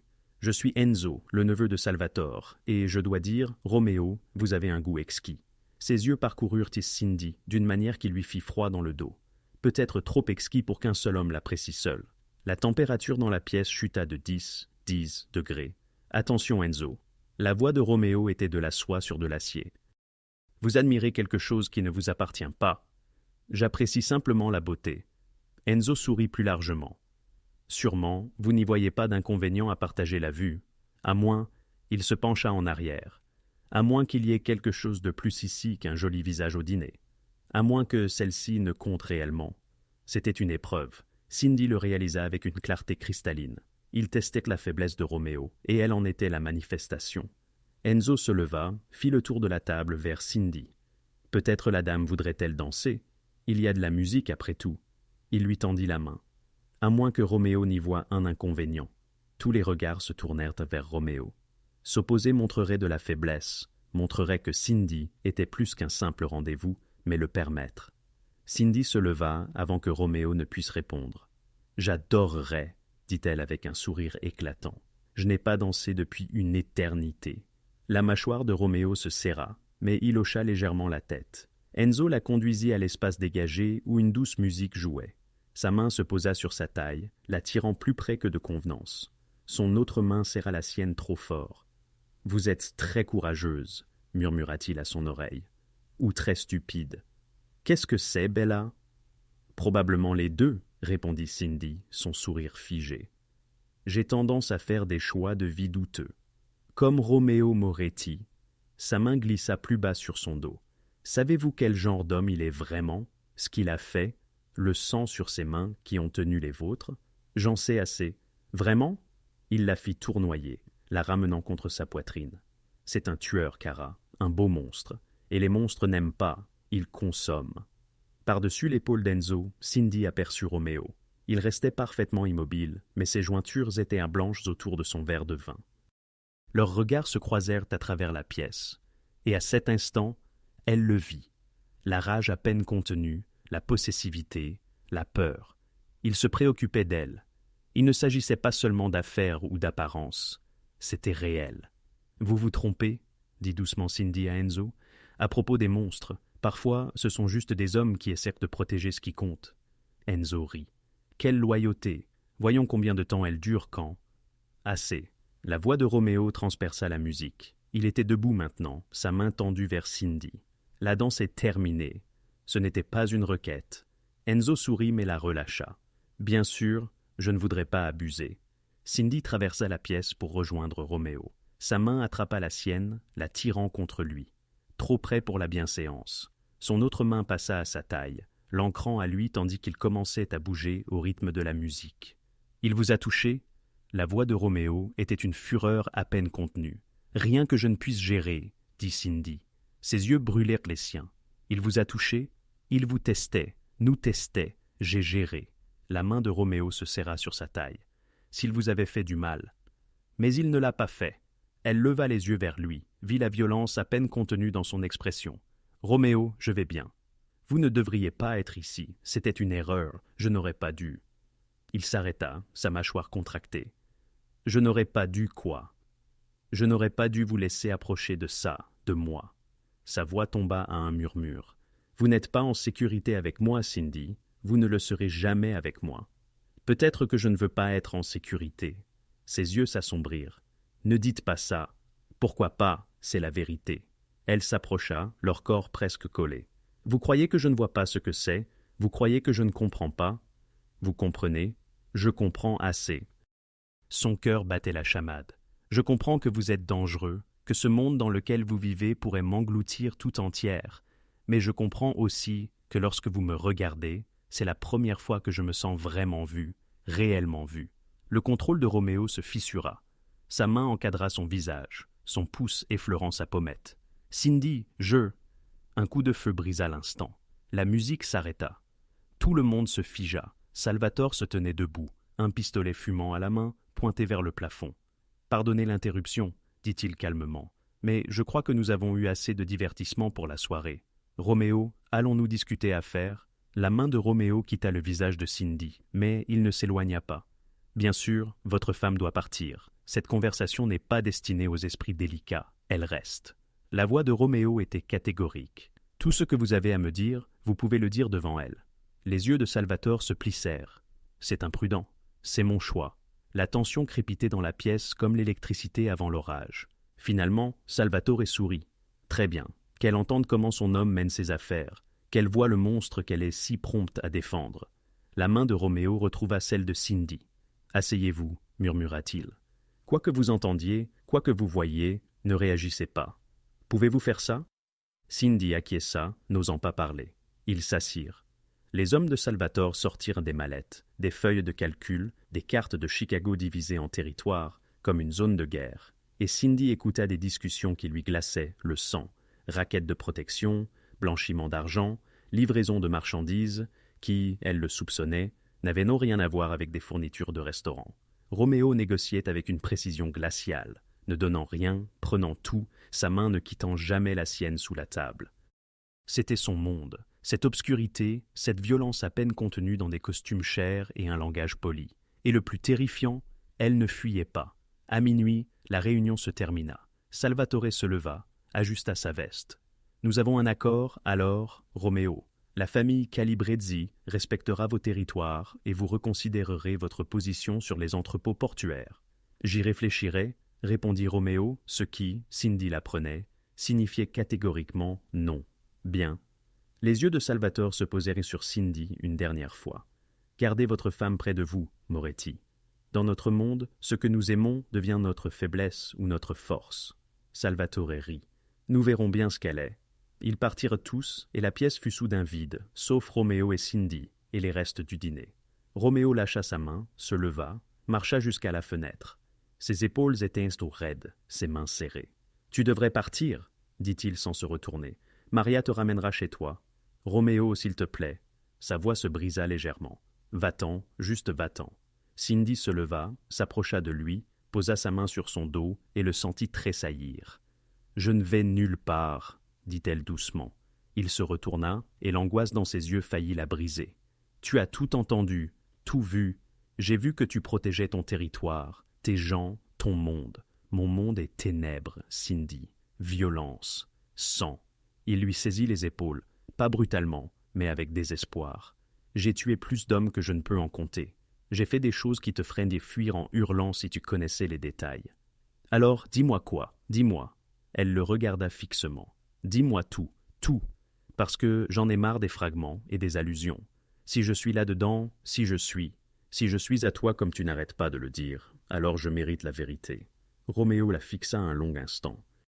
Puis il la libéra, se dirigea vers son bureau, sortit une bouteille de whisky et 2 verres. « Assieds-toi, » dit-il, « parce qu'une fois que je commencerai à parler, il n'y aura plus de retour en arrière. » Cindy s'assit et Roméo lui raconta tout. Son père, qui avait bâti l'empire Moretti sur le sang et la loyauté. Sa mère, décédée quand il avait 12 ans. Un message d'une famille rivale, livré par des balles. Comment il avait repris les rênes à 23 ans, quand son père avait eu une crise cardiaque. Comment il avait consolidé le pouvoir, éliminé les menaces, construit quelque chose de plus fort. Comment il avait essayé de se ranger, mais l'attrait des vieilles méthodes était trop fort. Comment il avait tué son premier homme à 17 ans et n'avait pas bien dormi depuis. Comment chaque décision était calculée, chaque relation transactionnelle, chaque instant un coup d'échec. Jusqu'à elle. « Toi, dit-il, la voix rauque, tu es la première chose en 10 ans qui n'était pas une stratégie. Tu as utilisé ma voiture comme un miroir, tu avais des épinards entre les dents, et tu étais si vraie, si humaine, si différente de tout ce qui existe dans mon monde. » Les yeux de Cindy brûlaient de larmes non versées. « Roméo, et maintenant je t'ai entraîné là-dedans, dans le danger, dans... » Il s'arrêta, détourna le regard. Je devrais te laisser partir, devrais te payer, te renvoyer, te garder en sécurité. Mais tu ne le feras pas. Non, il la rencontra du regard à nouveau. Parce que je suis égoïste, parce que je te veux près de moi, parce que quand je te regarde, je me souviens ce que ça fait d'être autre chose qu'un monstre. Cindy se leva, s'approcha de lui, lui encadra le visage de ses mains. Alors, sois égoïste, murmura-t-elle. Garde-moi près, laisse-moi décider ce que je peux supporter. Cindy. Elle l'embrassa, coupant ses protestations, ses avertissements, ses peurs avec ses lèvres sur les siennes. Pendant un court instant, il se figea, puis il la tira contre lui avec un désespoir qui lui coupa le souffle. Ses mains s'emmêlèrent dans ses cheveux, sa bouche se déplaça sur la sienne comme un homme qui se noie, et elle était l'air. Quand ils se séparèrent enfin, tous deux haletants, Roméo pressa son front contre le sien. « Tu es à moi maintenant, souffla-t-il. Tu comprends ça? Dans mon monde, ça signifie quelque chose. Ça signifie que je te protège. Ça signifie que quiconque te touche répondra de ses actes. Ça signifie que je suis à toi, termina Cindy. Et tu es à moi. C'est comme ça que ça marche, non? Un léger sourire effleura ses lèvres. Oui, alors arrête d'essayer de me repousser. Je n'arrêterai jamais d'essayer de te garder en sécurité. C'est différent? Elle sourit. Ça, je peux vivre avec. Il l'embrassa de nouveau, plus doucement cette fois. Une promesse au lieu du désespoir. Quand ils quittèrent enfin le restaurant à 2 heures du matin, la main de Roméo serrant fermement la sienne, Cindy savait que tout avait changé. Elle avait vu l'obscurité, entendu la vérité, compris le danger, et elle avait choisi de rester quand même. Ce qu'elle ne savait pas, c'est qu'Enzo Calibrezzi était assis dans sa voiture de l'autre côté de la rue, les regardant partir ensemble. « Alors, dit-il dans son téléphone, Roméo Moretti a finalement trouvé une faiblesse. À l'autre bout, son oncle Salvatore rit. Alors, nous savons exactement comment le briser. » Les 2 semaines suivantes passèrent dans un tourbillon de moments volés et d'une normalité dangereuse. Cindy travaillait ses heures chez Romanos, et Roméo trouvait des excuses pour être près d'elle, vérifiant les tables, discutant des sélections de vins, sa main effleurant la sienne quand il passait. Il ne se cachait plus. Le personnel le savait, les clients réguliers s'en doutaient, et dans le monde de Roméo, la nouvelle se répandait vite. « Tu le rends faible », lui dit Marco un soir, son ton quelque part entre l'avertissement et l'approbation. En 10 ans, je ne l'ai jamais vu sourire comme il le fait quand tu entres. C'est grave? L'expression de Marco s'assombrit. Dans notre monde, oui, la faiblesse te tue. Mais Roméo ne semblait pas s'en soucier. Il l'emmena à son penthouse avec vue sur le lac, tout en baie vitrée et vide coûteux, qui donnait davantage l'impression d'un musée que d'une maison. Je ne vis pas vraiment ici, avoua-t-il, versant du vin. J'existe ici. Il y a une différence. Cindy explora, touchant les dos des livres non lus, les comptoirs de marbre froid. C'est beau, mais solitaire. C'est une description précise de la majeure partie de ma vie. Il vint derrière elle, l'enlaça par la taille. Jusqu'à toi. Elle se tourna dans son étreinte. Roméo, je dois te demander quelque chose. La famille Calibrezzi, Enzo, ce dîner. Que se passe-t-il réellement? Sa mâchoire se serra. Des disputes de territoire. Salvatore veut le contrôle des entrepôts portuaires. Ils valent des millions en accès de transport. Et tu ne les donneras pas. Je ne peux pas. Ces entrepôts sont la façon dont je fais la transition vers une activité légitime. Importation légale, vrai commerce. Si je les donne à Salvatore, je reviens à l'argent sale uniquement. Tu essaies de tranger. J'essaie de construire quelque chose qui ne nécessite pas la violence pour se maintenir. Son pouce traça son pommette. Quelque chose que je n'aurais pas honte de laisser un jour. Pour qui? Pour toi? Les mots étaient à peine un murmure. Pour nous. S'il peut y avoir un nous. Le cœur de Cindy se serra. Il y a déjà un nous. Il l'embrassa, profondément et possessivement, la soulevant sur le comptoir. Ses mains glissèrent le long de ses cuisses et elle haleta contre sa bouche. Son téléphone sonna. Roméo recula avec un juron, vérifia l'écran. Son expression devint froide. « Je dois prendre ça. » Il se dirigea vers la fenêtre, parla en italien rapide. Cindy n'attrapa que des bribes. « Entrepôt ce soir. Gère ça. » Quand il raccrocha, l'homme tendre avait disparu. Le chef était de retour. « Je dois y aller. Il y a une situation. » « Quel genre de situation ? » « Le genre dont tu n'as pas besoin de t'inquiéter. » Il attrapa sa veste. « Reste ici, je serai de retour dans quelques heures. »« Roméo, s'il te plaît. »« Cindy, fais-moi simplement confiance. » Il partit. Cindy attendit 1 heure, puis 2. Ensuite, elle fit quelque chose de stupide. Elle appela Marco. Où est-il? Demanda-t-elle.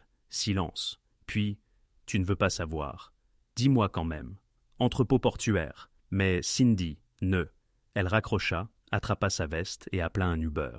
Le quartier des entrepôts était exactement aussi dangereux qu'il apparaissait dans les films. Sombre, abandonné, le genre d'endroit où de mauvaises choses arrivaient et personne ne posait de questions. Cindy trouva l'adresse que Marco lui avait donnée à contre-cœur. Des VUS noirs étaient garés dehors. Des hommes en vêtements sombres montaient la garde. Elle devrait faire demi-tour. Devrait. Une main se posa sur sa bouche. Elle essaya de crier, mais une autre main lui immobilisa les bras. Eh bien, la voix d'Enzo ronronna à son oreille. La petite mascotte de Roméo, toute seule, comme c'est imprudent de sa part. La terreur la transperça. Elle mordit fort sa main. Enzo jura, relâcha sa bouche, mais garda ses bras enchaînés. Vif, j'aime ça. Lâche-moi. Je ne crois pas. Il la traîna vers une voiture noire. Tu vas m'aider à donner une leçon à Roméo sur le respect de la famille Calibrezzi. À l'intérieur de l'entrepôt, Roméo faisait face à cinq des hommes de Salvatore.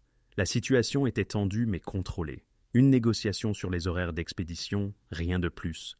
Puis son téléphone vibra. Une photo. Cindy. La main d'Enzo dans ses cheveux. Un pistolet sur sa tempe. Le message. Les entrepôts où son cerveau décorera ma voiture. Vous avez un heure. Tout à l'intérieur de Roméo devint froid, puis chaud, puis atteignit un espace au-delà de la rage. « C'est fini ici, » dit-il aux hommes de Salvatore, sa voix d'un calme mortel. « Mais nous n'avons pas.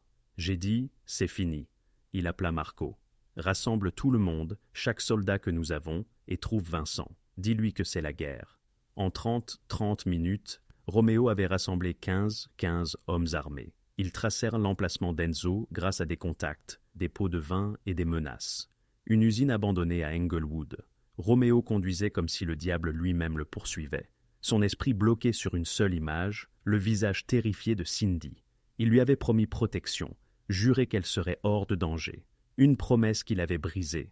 Dans l'enceinte de l'usine désaffectée, Enzo avait ligoté Cindy à une chaise au centre d'une pièce vide. Il tournait autour d'elle, savourant sa terreur.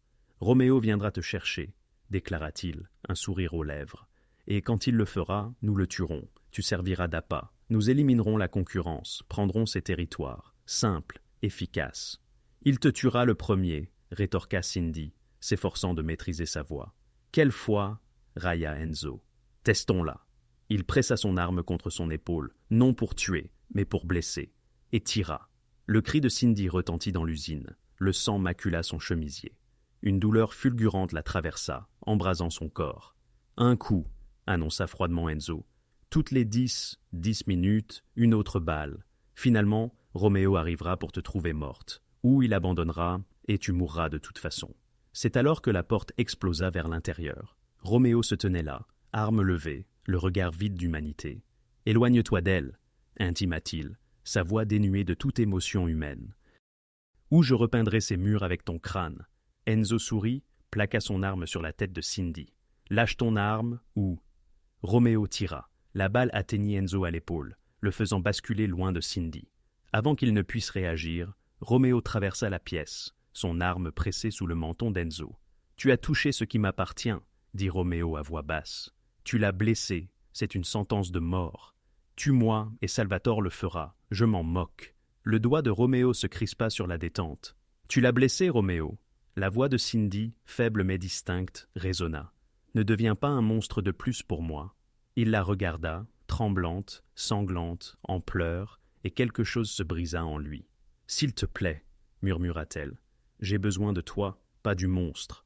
Toi. » La main de Roméo trembla. Il baissa son arme. « Pars !» ordonna-t-il à Enzo. « Dis à ton oncle que c'est terminé. Les entrepôts restent miens, et si quelqu'un, quiconque, la touche à nouveau, j'incendierai la famille Calabrasi, et je répandrai du sel sur la terre où vous vous êtes tenus. » Enzo s'éloigna en trébuchant, serrant son épaule. Roméo s'agenouilla près de Cindy, coupant ses liens d'une main tremblante. « Je suis désolé, tellement désolé, j'aurais dû... »« Tais-toi et emmène-moi à l'hôpital, » parvint à dire Cindy entre ses dents. Il la porta jusqu'à sa voiture, roula comme si l'enfer les poursuivait, et appela son médecin personnel, un homme qui ne posait aucune question et ne conservait aucun dossier. Dans le penthouse de Roméo, le médecin retira la balle, sutura la blessure. Elle a de la chance. Rien de vital n'a été touché. Elle guérira. Une fois seule, Roméo s'assit au chevet, tenant la main de Cindy comme si elle pouvait s'envoler. « J'ai failli te perdre, dit-il d'une voix rauque. Mais tu ne m'as pas perdue parce que tu étais forte, parce que tu... » Sa voix se brisa. « Cindy, je ne peux pas faire ça. Je ne peux pas te mettre en danger. Je ne peux pas. »« Ah, Roméo Moretti, si tu essaies de me repousser maintenant, je te tirerai dessus avec ta propre arme. » Il rit, un son brisé. « Tu as été blessé à cause de moi. Et tu m'as sauvé. C'est ce qui compte. » Elle lui serra la main. « Je ne vais nulle part. Nous sommes dans cette situation ensemble maintenant, même après ce soir, surtout après ce soir. » Elle le tira plus près. « Parce que ce soir, je t'ai vu me choisir plutôt que la vengeance. Choisir l'humanité plutôt que le monstre. Ça compte. » Roméo embrassa son front, ses joues, ses lèvres. « Je t'aime, » murmura-t-il. « Que Dieu m'aide, je t'aime aussi, » souffla Cindy. « Mon magnifique monstre. » Dehors, Marco assurait la garde. À l'intérieur, Vincent coordonnait leur réponse à la famille Calabrasi. Et dans un hôpital de la ville, Enzo passa un coup de fil. « Elle est sa faiblesse, mon oncle. Utilisez-la judicieusement. Et Roméo Moretti nous donnera tout. » Salvatore sourit. « Oh, c'est bien mon intention. » Cindy se rétablit lentement. La blessure par balle guérit, laissant une cicatrice qu'elle traçait du doigt dans les miroirs. Un rappel permanent du prix à payer pour aimer Roméo Moretti. Roméo ne la quitta pas une seconde. Il l'installa dans son penthouse, engagea des gardes, installa des systèmes de sécurité ultra-modernes.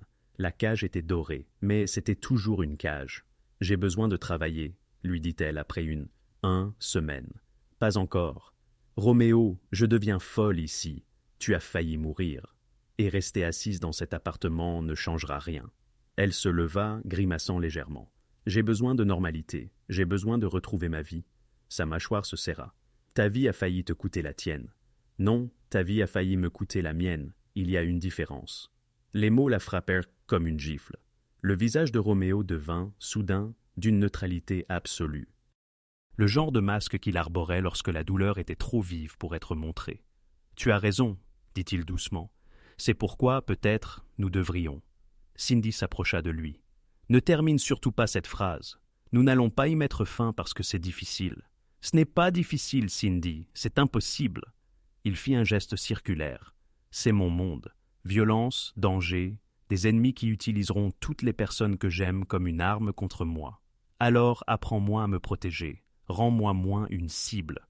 Ce n'est pas comme ça que ça marche.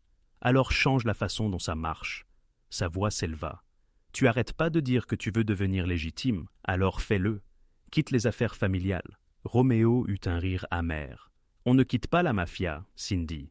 Il n'y a pas d'entretien de départ, pas de préavis de 2 semaines. On y est jusqu'à ce qu'on soit mort ou que tous ceux qui vous connaissaient soient morts. Alors nous y arriverons ensemble.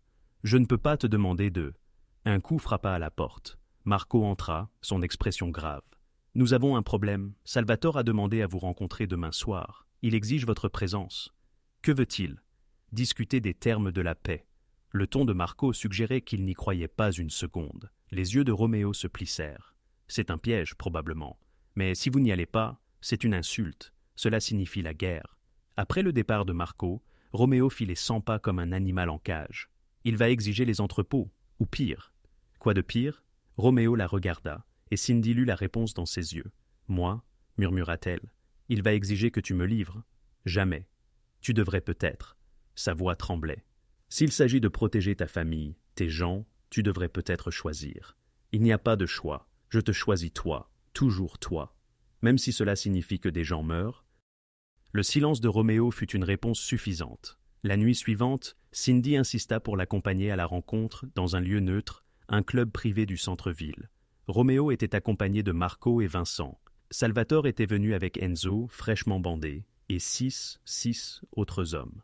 Ils s'assirent l'un en face de l'autre à une longue table, la tension si épaisse qu'elle était à couper au couteau. « Roméo, » commença Salvatore d'un ton agréable, « discutons de notre avenir, discutons des entrepôts. Je les veux. Vous voulez la paix. Échange simple. » Non, le sourire de Salvatore ne vacilla pas. « Alors, laissez-moi proposer d'autres termes.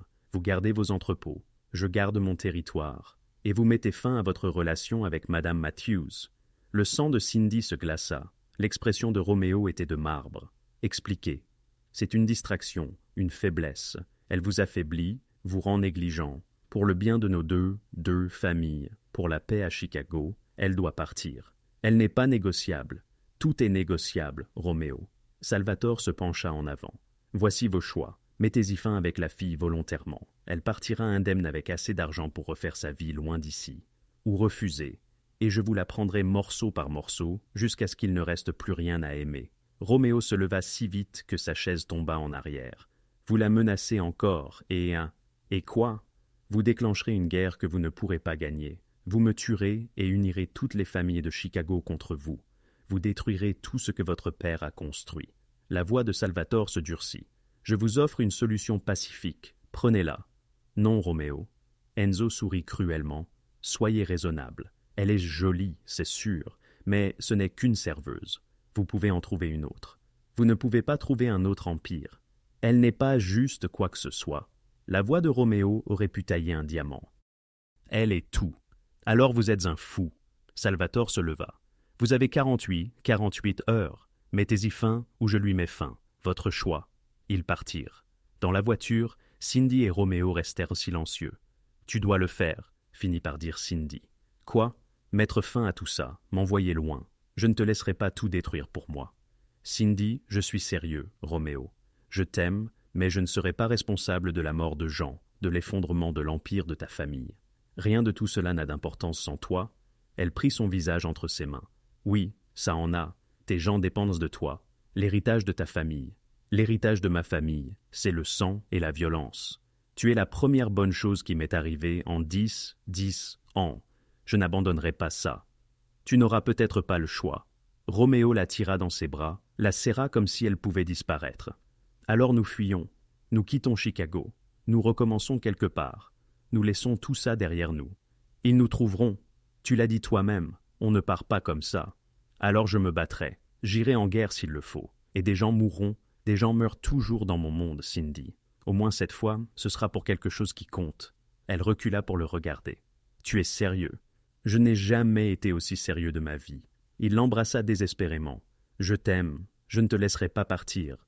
Quoi qu'il arrive, nous y ferons face ensemble. Cindy sentit les larmes couler sur ses joues. Ensemble. Ce qu'ils ignoraient, c'est que Salvatore n'avait aucune intention d'attendre 48 heures. Et Kenzo avait déjà mis en marche la phase suivante de son plan. Le test de grossesse trônait sur l'évier de la salle de bain de Roméo, telle une bombe. Deux lignes roses. Cindy le fixa du regard, son monde basculant brusquement. Enceinte de l'enfant de Roméo Moretti, au beau milieu d'une guerre de mafia. Excellent timing univers, murmura-t-elle. Juste parfait. Elle se sentait bizarre depuis des semaines. Nausées, fatigue, émotions à fleur de peau. Elle avait mis ça sur le compte du stress, de la blessure par balle, de la peur. Mais ses règles avaient trois semaines de retard. Finalement, elle avait acheté un test. Maintenant, il fallait le dire à Roméo, qui était en bas, en réunion, pour discuter des mesures à prendre afin de fortifier leur défense contre la famille Calibrasi. Elle descendit et trouva le penthouse de Roméo rempli d'hommes. Marco, Vincent, des soldats qu'elle ne connaissait pas. Des cartes de Chicago étalées sur les tables, des armes en train d'être nettoyées. L'engrenage de la guerre. Roméo leva les yeux lorsqu'elle entra, son expression s'adoucissant un bref instant avant de redevenir celle d'un homme d'affaires. « Il faut qu'on parle », dit Cindy à l'écart. Quelque chose dans sa voix fit immédiatement s'excuser Roméo. Ils se rendirent dans sa chambre. « Qu'est-ce qui ne va pas ?» demanda-t-il, instantanément vigilant. Cindy lui tendit le test. Roméo le fixa, puis la regarda. Puis le test à nouveau. « Tu es enceinte ?»« Oui. » Affaissé lourdement sur le lit, le test de grossesse serré dans sa main comme une bouée de sauvetage. « Combien de temps ?» souffla-t-il, la voix à peine audible. « 6 semaines, peut-être. Je ne sais pas exactement. » Le silence tomba, pesant, le visage de Roméo demeurant impénétrable. La panique s'empara de Cindy. « Dis quelque chose, s'il te plaît, » le supplia-t-elle silencieusement. « Je vais être père. » Sa voix était d'abord un murmure, puis s'éleva, empreinte d'une stupéfaction mêlée d'émerveillement. « Je vais être père, Roméo. Le timing est... » Avant qu'elle ne puisse finir sa phrase, il se leva et la serra dans ses bras avec force. « C'est terrible, c'est parfait, c'est... » Un rire lui échappa, teinté d'une joie effrayée. Cindy, nous allons avoir un bébé, en pleine guerre. Alors, sa voix se durcit, emplie d'une détermination farouche. Alors nous mettons fin à la guerre. Aujourd'hui, maintenant, quoi qu'il en coûte. Comment ? Demanda-t-elle, alors que le déchiffrement de ses paroles s'évanouissait, en donnant à Salvatore ce qu'il croit vouloir. Les yeux de Roméo brûlaient d'une intensité nouvelle. Les entrepôts, il peut les avoir, je les lui céderai. Je me retirerai de tout ça et me concentrerai sur des affaires légales. Je construirai quelque chose de sûr pour notre enfant. Il veut aussi que tu disparaisses, murmura Cindy. C'est la seule chose qu'il n'obtiendra jamais. La main de Roméo se posa sur son ventre encore plat. Tu portes mon enfant, cela te rend intouchable. Dans notre monde, la famille est tout, même Salvatore ne peut pas. Une explosion ébranla le bâtiment.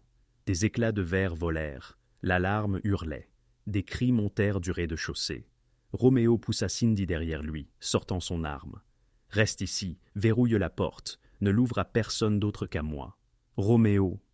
Il l'embrassa fougueusement. « Je vous aime, vous deux, je reviendrai. » Puis il disparut.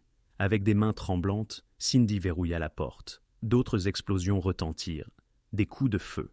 Les bruits de la guerre résonnèrent dans le sanctuaire même de Roméo. Elle attrapa son téléphone et composa le numéro de Marco. Que se passe-t-il ? La famille Calabresi, ils nous attaquent. Plusieurs endroits, le restaurant, les entrepôts. C'est une guerre totale. Où est Roméo ? Où se bat-il ? Cindy restait cachée. Ils arrivaient pour. La ligne se coupa. Le cœur de Cindy battait à tout rompre. Elle posa sa main sur son ventre. « Tout va bien, » murmura-t-elle à la petite vie en elle. « Ton papa nous protégera. » La porte de la chambre explosa. Enzo se tenait dans l'embrasure, son arme levée, un sourire sinistre aux lèvres. « Bonjour encore, Bella. » En bas, Roméo se battait comme un démon. Son corps couvert de sang, sa chemise blanche maculée de rouge, il avait déjà abattu 3 des hommes de Salvatore. Marco se tenait à ses côtés, son allié fidèle, tandis que Vincent coordonnait leur défense avec une stratégie impeccable. Cependant, une réalité s'imposait avec une brutalité alarmante. Ils étaient en infériorité numérique écrasante. « Nous devons battre en retraite !» cria Vincent. « Cindy est à l'étage. Nous la récupérerons, mais nous devons. » Le téléphone de Roméo vibra. Un message vidéo d'un numéro inconnu. Il l'ouvrit. Enzo avait Cindy à genoux, un pistolet sur la tempe. « Viens seul à l'ancienne usine d'emballage de viande sur Olstead. Tu as 30 minutes ou je la tue, elle et le bébé. » « Oui, Roméo, nous savons pour le bébé. La surveillance est merveilleuse, n'est-ce pas ?» Le sang de Roméo se glaça. Il savait. Ils allaient utiliser son enfant à naître comme une arme. « J'y vais, » dit-il à Marco. « C'est un piège.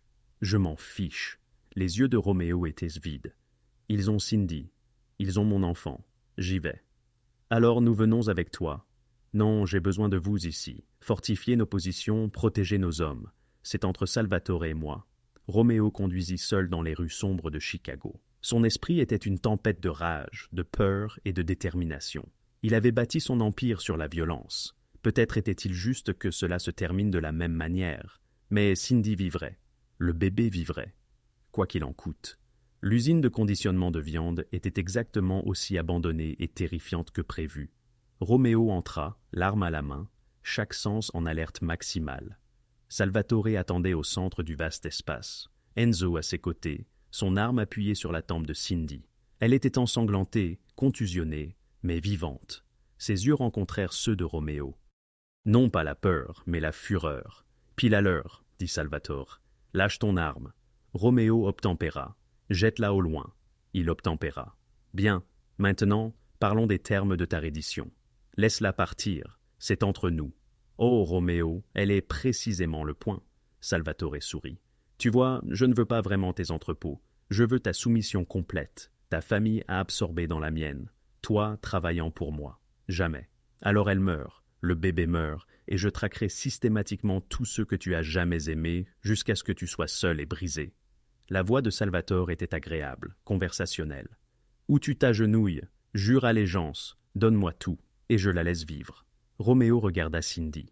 Elle secouait la tête, les larmes coulant. « Ne fais pas ça, » articula-t-elle silencieusement. « Ne le fais pas. » Mais Roméo avait déjà fait son choix. Il tomba à genoux. « Je me soumets. La famille Moretti est à toi. Laisse-la juste partir. » Salvatore rit. « Comme c'est touchant. » C'est à cet instant que Cindy effectua un mouvement brusque, s'étant patiemment efforcée de desserrer ses liens tout au long de leur échange. Soudain, elle se tordit, saisit la main d'Enzo tenant l'arme, et la mordit violemment.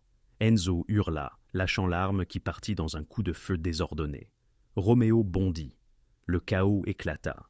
Salvatore tira son arme, mais Roméo fut plus rapide, le plaquant au sol. Ils luttèrent. Un coup de feu retentit.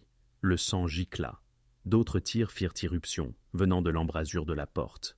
Marco et Vincent, ignorant les ordres, arrivaient. Dans la confusion, Cindy attrapa l'arme tombée d'Enzo, la pointa sur lui alors qu'il s'avançait vers elle. « Tu m'as tiré dessus une fois, » dit-elle, sa voix tremblante. « Pas de nouveau. » Elle tira. Enzo s'écroula. Lorsque la fumée se dissipa, Salvatore gisait mort. Roméo se tenait au-dessus de lui, couvert de sang, respirant difficilement. C'était terminé. Un mois plus tard, Cindy se tenait dans le bureau de Roméo au Romanos. Le restaurant était fermé pour rénovation après l'attaque. Roméo signait des papiers, transférant ses opérations illégales à des associés de confiance, vendant des actifs criminels, construisant des entreprises légitimes. « C'est fait, » dit-il, posant la plume. « Je suis dehors, vraiment dehors. Plus de mafia, plus de violence, juste des restaurants, de l'immobilier, du commerce légal. » « Cela peut-il être si simple ?» s'interrogea Cindy. « Non, il y aura des défis, des gens qui me testeront, qui essaieront de me ramener. Mais j'ai une motivation maintenant. » Il la serra contre lui, sa main sur son ventre qui s'arrondissait. « Ceci, vous deux, cela vaut plus que n'importe quel empire. » Cindy l'embrassa. « Je suis fier de toi. »« J'ai peur, » avoua-t-il, un rire nerveux lui échappant. « Je n'ai aucune idée de comment être un père, comment être normal. Nous le découvrirons ensemble, le rassura-t-elle. Ensemble, acquiesça Roméo. Toujours ensemble. Dehors, Marco alluma une cigarette, les surveillant à travers la fenêtre. Vincent le rejoignit. « Tu crois qu'il y arrivera, à vivre proprement ?» demanda Vincent. « Si quelqu'un le peut, » dit Marco. « C'est Roméo. L'amour l'a changé, l'a rendu humain à nouveau. Espérons que ce soit suffisant. » À l'intérieur, Roméo et Cindy planifièrent leur avenir. Un mariage, une chambre de bébé, une vie construite sur l'espoir au lieu de la peur. Le monstre apprenait à devenir un homme. Et pour la première fois de sa vie violente, Roméo Moretti était heureux. 3 mois s'étaient écoulés depuis la fin de la guerre. Le ventre de Cindy était maintenant indéniablement rond, et Roméo s'était transformé de chef de la mafia en futur père avec une intensité presque comique. « Tu dois te reposer, » dit-il pour la 1000e fois, ajustant les oreillers derrière elle. « Roméo, je suis enceinte, je ne suis pas mourante. Le médecin a dit. » Le médecin a dit que j'étais en bonne santé. Arrête de me couver. Mais elle sourit, prenant sa main et la plaçant sur son ventre. Sans ça, un coup de pied, fort et déterminé. Le visage de Roméo se transforma d'émerveillement. Elle a du tempérament comme sa mère, rit Cindy.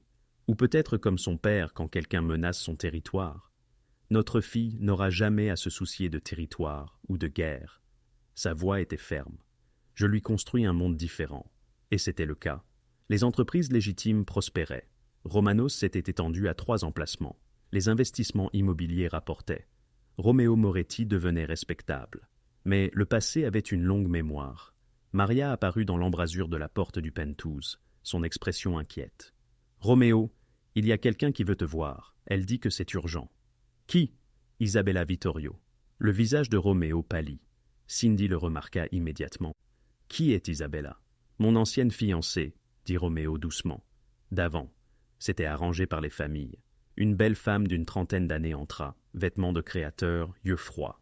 Elle regarda Cindy avec un dégoût à peine voilé, puis Roméo. « Roméo, ça fait longtemps. Isabella, que veux-tu? Te sauver de la plus grande erreur de ta vie ?» Elle désigna Cindy. « Ceci, une serveuse enceinte, c'est ce pourquoi tu as sacrifié ton héritage.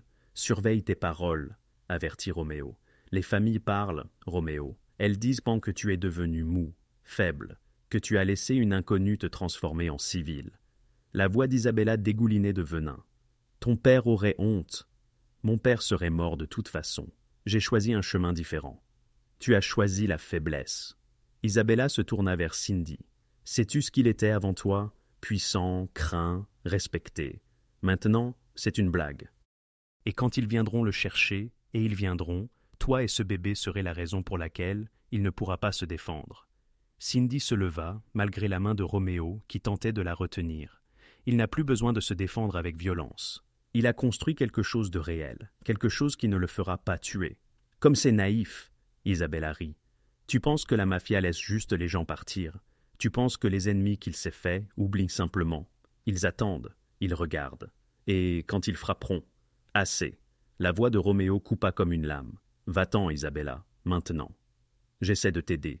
Tu essaies de me manipuler, cela ne marchera pas. Ma vie est ici maintenant, avec Cindy, avec notre fille. C'est définitif. Les yeux d'Isabella se durcirent. Tu le regretteras quand ta jolie petite famille saignera parce que tu étais trop faible pour les protéger. N'oublie pas que je t'ai prévenu. Elle partit dans un tourbillon de parfums coûteux et de menaces amères. Les mains de Cindy tremblèrent. Roméo, a-t-elle raison? Sommes-nous toujours en danger? Non, mais sa voix manquait de conviction. J'ai fait la paix avec les familles. Nous sommes protégés. Mais Roméo soupira. Mais il y a toujours des détails à régler, des gens qui gardent en rancune, des ennemis qui n'oublieront pas. Cette nuit-là, Cindy ne put dormir. Elle se tenait près de la fenêtre, observant les lumières de Chicago, sa main sur son ventre. Roméo la trouva là. « Retourne au lit. J'ai peur, avoua-t-elle. Et si Isabella a raison, et si te choisir cette vie te rendait vulnérable. Alors, je suis vulnérable. Je préfère être vulnérable et humain qu'invincible et seul. » Il l'enlaça par derrière, ses mains couvrant les siennes sur son ventre. « Je vous aime, vous deux. Cela vaut n'importe quel risque, même la mort. Même la mort. » Il l'embrassa dans le cou. « Mais cela n'arrivera pas, je te le promets. » 14 jours plus tard, lors d'un examen médical de routine, l'expression de la docteure se mua en gravité. « La position du bébé a changé, » déclara-t-elle avec une prudence mesurée. « Et la tension artérielle de Cindy suscite quelques inquiétudes. Je souhaite surveiller cela de très près. Tout stress pourrait déclencher un accouchement prématuré. » Roméo, alarmé, l'interrogea. « À quel point prématuré? Elle est à 7 mois. » La réponse fut directe, viable, mais risquée.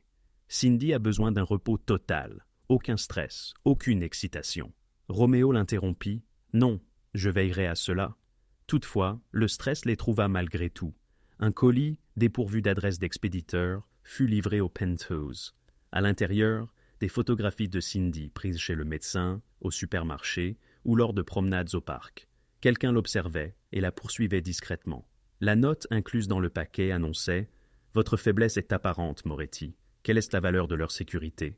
Roméo convoqua une réunion d'urgence. Marco, Vincent et le cercle restreint de ses fidèles se rassemblèrent. « C'est Antonio Greco », lâcha Vincent d'un ton sombre, le frère de Salvatore. Il était resté silencieux depuis notre guerre, mais il est de nouveau actif. Qu'attend-il? La vengeance. Œil pour œil. Il vous reproche la mort de son frère et menacera votre famille.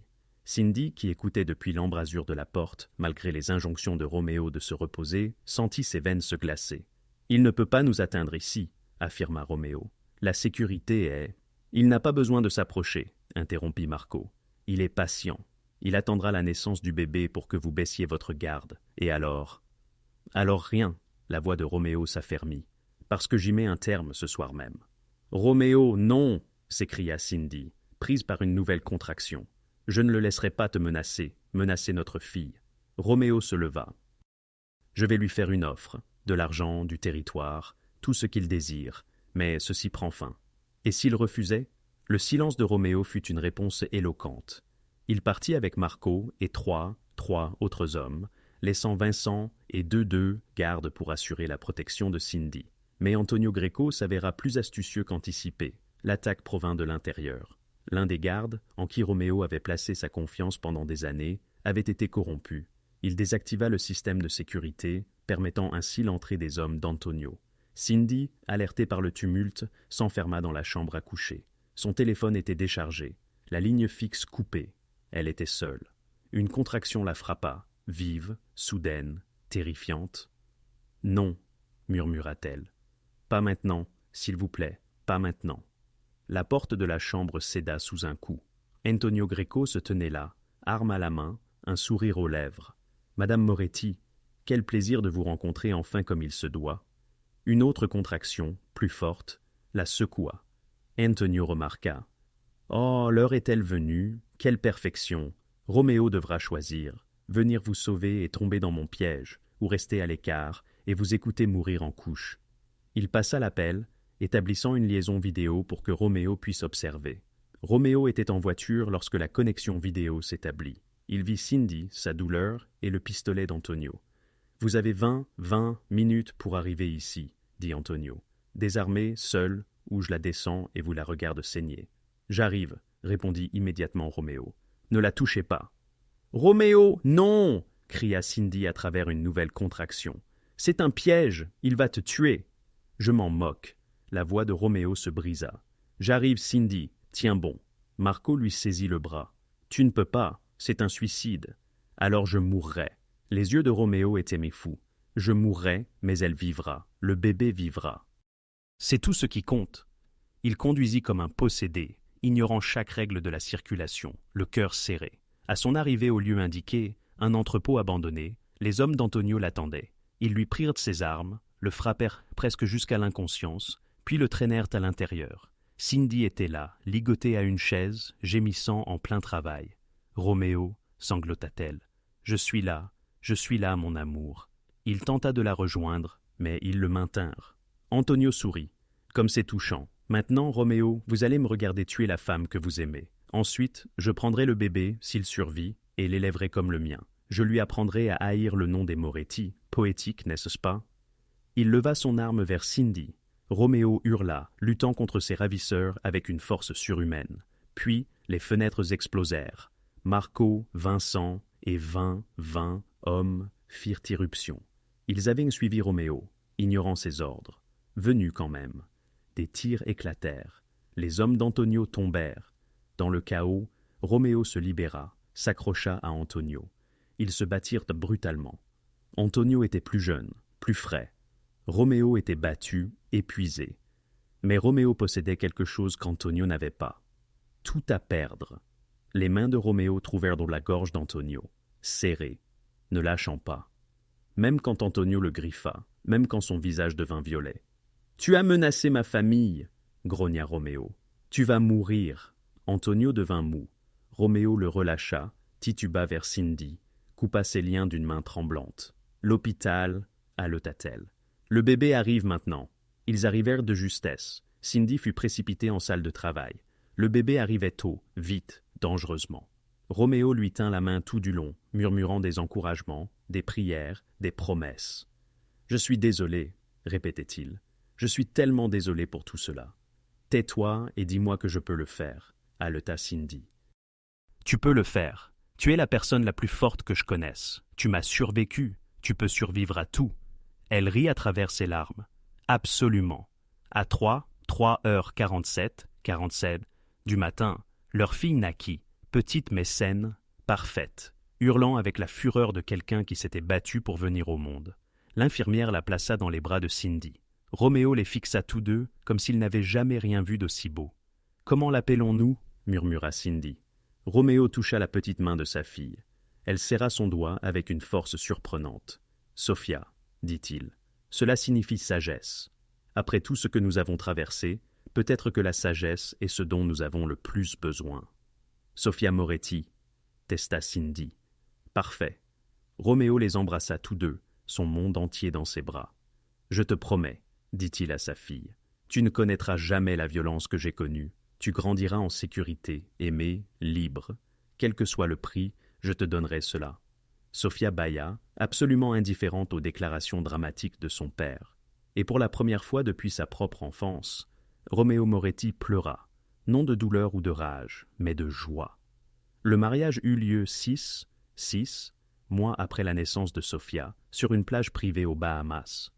Intime, simple, juste la famille et les quelques amis qui avaient survécu à la transformation de Roméo, de chef de la mafia à homme d'affaires. Cindy portait une robe blanche simple. Sophia dormait dans les bras de Maria, à proximité.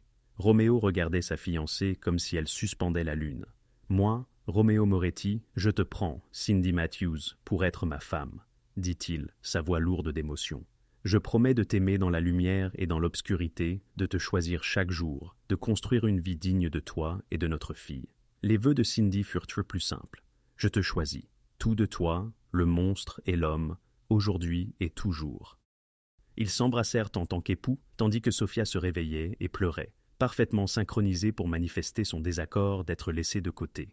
La réception se déroula sur la plage. Musique, rire et un bonheur que Roméo avait oublié exister.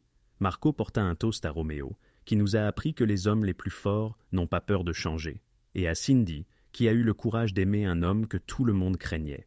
Plus tard, Roméo et Cindy marchèrent sur la plage, Sophia entre eux dans un porte-bébé. « Es-tu heureux » demanda Cindy. « Terrifié » admit Roméo. « Je m'attends toujours à ce que quelque chose tourne mal, à ce que quelqu'un attaque, à ce que le passé revienne. Mais oui, je suis heureux, plus heureux que je ne l'aurais jamais cru possible. » Il s'arrêta, la serra contre lui. « Tu m'as sauvé, Cindy.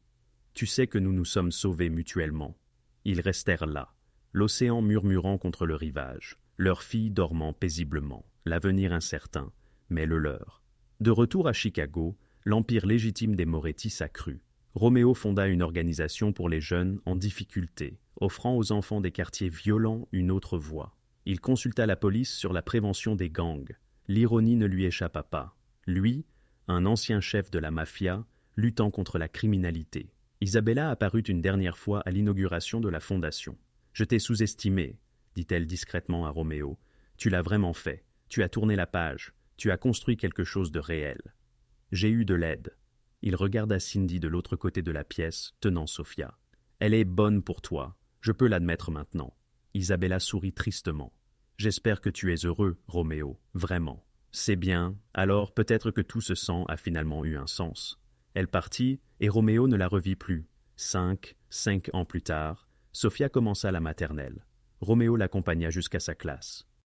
Cet homme dangereux, mis à genoux par les larmes de sa fille de 5 ans au moment de le quitter. « Papa, ne t'en va pas, » murmura-t-elle. « Je serai là quand tu sortiras, Principessa, je te le promets. » En observant à travers la fenêtre de la classe, Cindy sourit à son mari, des cheveux gris parsemant désormais ses tempes, des rides de rire autour de ses yeux, son arme rangée depuis longtemps. « Il va pleurer quand elle aura son diplôme, » prédit Maria, à côté d'elle. « Il va pleurer quand elle entrera en première année, » corrigea Cindy.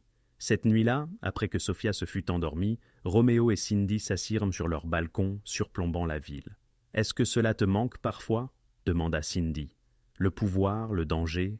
Roméo réfléchit. « Parfois la certitude, savoir exactement qui j'étais, de quoi j'étais capable. » Il lui prit la main. « Mais ensuite je te regarde, toi, Sophia, la vie que nous avons construite, et je réalise que je n'ai jamais été plus puissant que maintenant. » « Comment ça ? » « Parce que maintenant, j'ai quelque chose qui vaut la peine d'être protégé, quelque chose qui me rend plus qu'un simple monstre. » Il l'embrassa tendrement. « Tu m'as donné cela, une raison d'être meilleur. Nous nous sommes donné cela l'un à l'autre, » corrigea Cindy. « J'étais en perdition avant toi, perdu, tu m'as aussi donné un but. » Ils s'assirent dans un silence confortable. La ville qu'ils craignaient autrefois n'était plus qu'un foyer. Sophia grandirait sans jamais connaître le passé violent de son père. Elle irait dans de bonnes écoles, aurait des problèmes normaux, ferait ses propres choix, et Roméo veillerait sur elle, cet ancien roi de la pègre de Chicago, désormais juste un papa qui ne pouvait pas dire non à une glace avant le dîner. « Je t'aime, » dit Cindy dans le silence. « Je t'aime plus, » répondit Roméo. « Impossible. On parie ?» Elle rit. « Quels sont les enjeux ?» Le gagnant choisira l'histoire du soir de Sophia demain soir. Marché conclu, et je vais définitivement gagner. Ils rentrèrent, vérifiant une dernière fois leur fille, ses cheveux sombres éparpillés sur l'oreiller, le menton déterminé de son père, le sourire de sa mère. Le monstre avait trouvé son humanité. Elle, la simple serveuse, avait déniché son roi. Ensemble, ils avaient édifié une forteresse que ni la violence ni la misère ne pouvaient ébranler. Une famille, un foyer, un amour qui justifiait tous les sacrifices. 10 ans après ce jour mémorable où son reflet s'était invité sur la vitre de la voiture, Cindy se tenait dans leur cuisine de banlieue, concoctant le petit déjeuner pour leurs 2 enfants, Sophia, 11 ans, et Marco Junior, 7 ans, prénommés en l'honneur du cousin de Roméo, désormais membre à part entière de leur clan. Roméo fit son apparition, impeccablement vêtu, prêt pour une nouvelle journée chez Moretti Enterprises, devenu un empire légitime de la restauration et de l'immobilier, valorisé à plusieurs millions de dollars. « Bonjour, Madame Moretti » murmura-t-il, déposant un baiser sur sa nuque. « Bonjour, Monsieur Domestique » rétorqua-t-elle avec une pointe d'espièglerie. Les enfants Marco Junior et Sophia, aussitôt, firent irruption dans la pièce. « Papa, on peut aller au parc aujourd'hui » demanda le plus jeune. « Après le match de foot de ta sœur » répondit Roméo. Oui, s'écria le garçon, tandis que Sophia, déjà en uniforme, ajoutait « Maman, tu as vu mes crampons? Là où tu les as laissés ?» ricana Cindy, pointant du doigt l'entrée. Le chaos délicieux d'une matinée familiale ordinaire emplissait la maison. Roméo croisa le regard de Cindy, de l'autre côté de la cuisine, et sourit. Tout était là, dans cet instant. Au match de Sophia, Roméo, installé dans les gradins parmi les autres parents, s'investissait avec une fougue démesurée, acclamant trop fort, pris par l'intensité du jeu de gamin de 11 ans. « Ah, Moretti, tu vas nous faire une crise cardiaque, » plaisanta un père. « C'est ma fille qui est sur le terrain, j'ai le droit d'être passionné. » Cindy, à ses côtés, éclata de rire. « Tu as menacé un arbitre au dernier match. Il avait pris une mauvaise décision. Elle a 11 ans.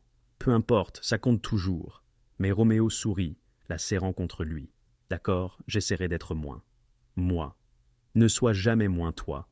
Essaie juste de passer du statut de chef de mafia à celui de père préoccupé. Je n'ai jamais été un chef de mafia, déclara Roméo, assez fort pour que les parents voisins l'entendent, avant de murmurer « officiellement ». Après le match, l'équipe de Sophia l'emporta. Roméo était insupportable de joie. Ils se rendirent au parc. Marco Junior s'amusa, tandis que Sophia, penchée sur un livre sous un arbre, laissait déjà entrevoir une inclination plus intellectuelle qu'athlétique. « Elle te ressemble », commenta Roméo à Cindy. « Intelligente, elle voit à travers. Et Marco, lui, c'est tout ton cœur et ton intensité. Que Dieu nous aide tous les deux. » Un homme âgé s'approcha d'eux sur le banc, un visage que Roméo ne reconnut pas immédiatement. Puis, l'évidence frappa.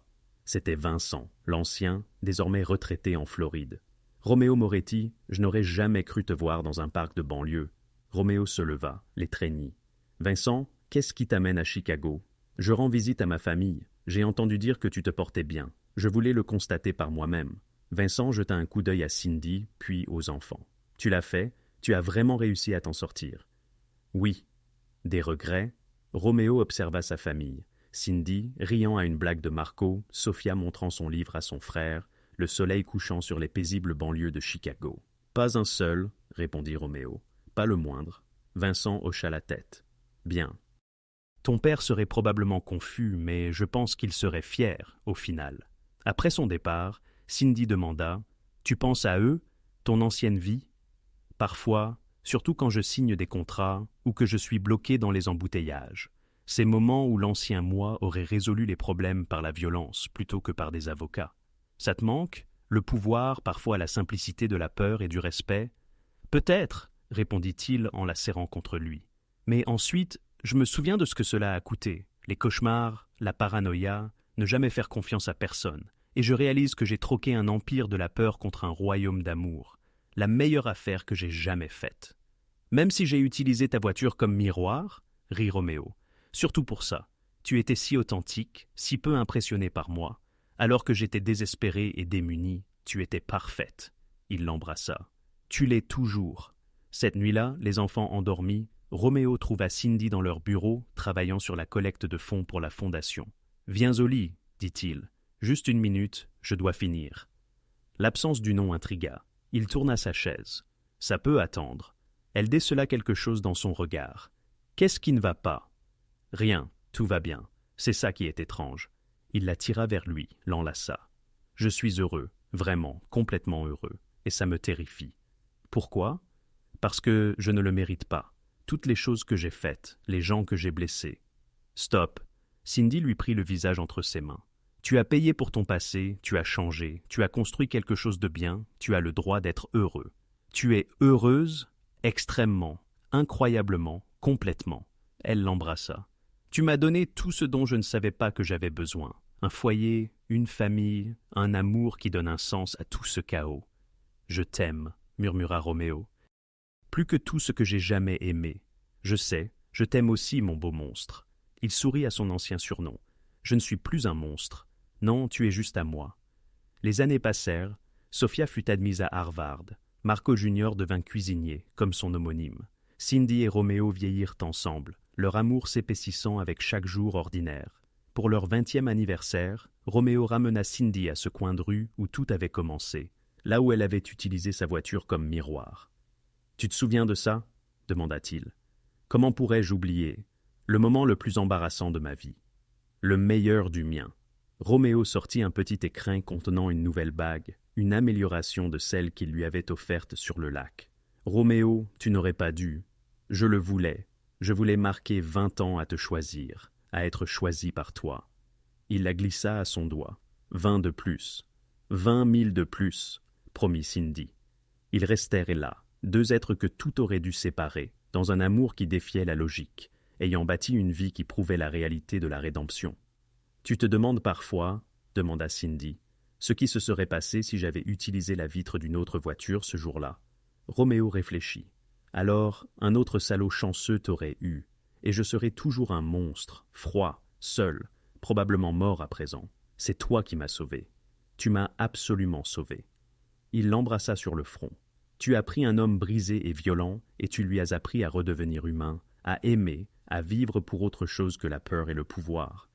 Et toi, dit Cindy, tu as pris une femme fauchée et désespérée, et tu lui as montré qu'elle méritait d'être défendue, protégée, aimée. Nous nous sommes sauvés mutuellement, dit Roméo. C'est vrai.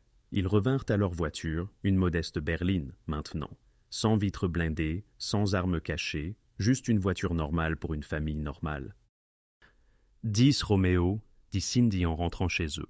Merci de ne pas m'avoir tiré dessus quand j'ai utilisé ta voiture comme miroir. » Il rit. « Merci d'avoir eu des épinards entre les dents. Ça t'a rendue humaine, ça m'a rendu curieux. Nous sommes ridicules, nous sommes parfaits. » Et il l'était, une serveuse et un chef de la mafia, une femme désespérée et un homme dangereux, deux pièces brisées qui n'auraient pas dû s'emboîter, mais qu'il avait fait, défiant les attentes. Ils avaient si créé quelque chose que ni la violence ni la pauvreté ne pouvaient se détruire. Une histoire d'amour insolite qui avait commencé avec une vitre de voiture et des épinards, et qui s'était achevée avec tout ce dont ils avaient toujours eu besoin, l'un l'autre. Votre soutien est notre moteur et nous permet de vous offrir toujours plus de récits captivants de ce genre.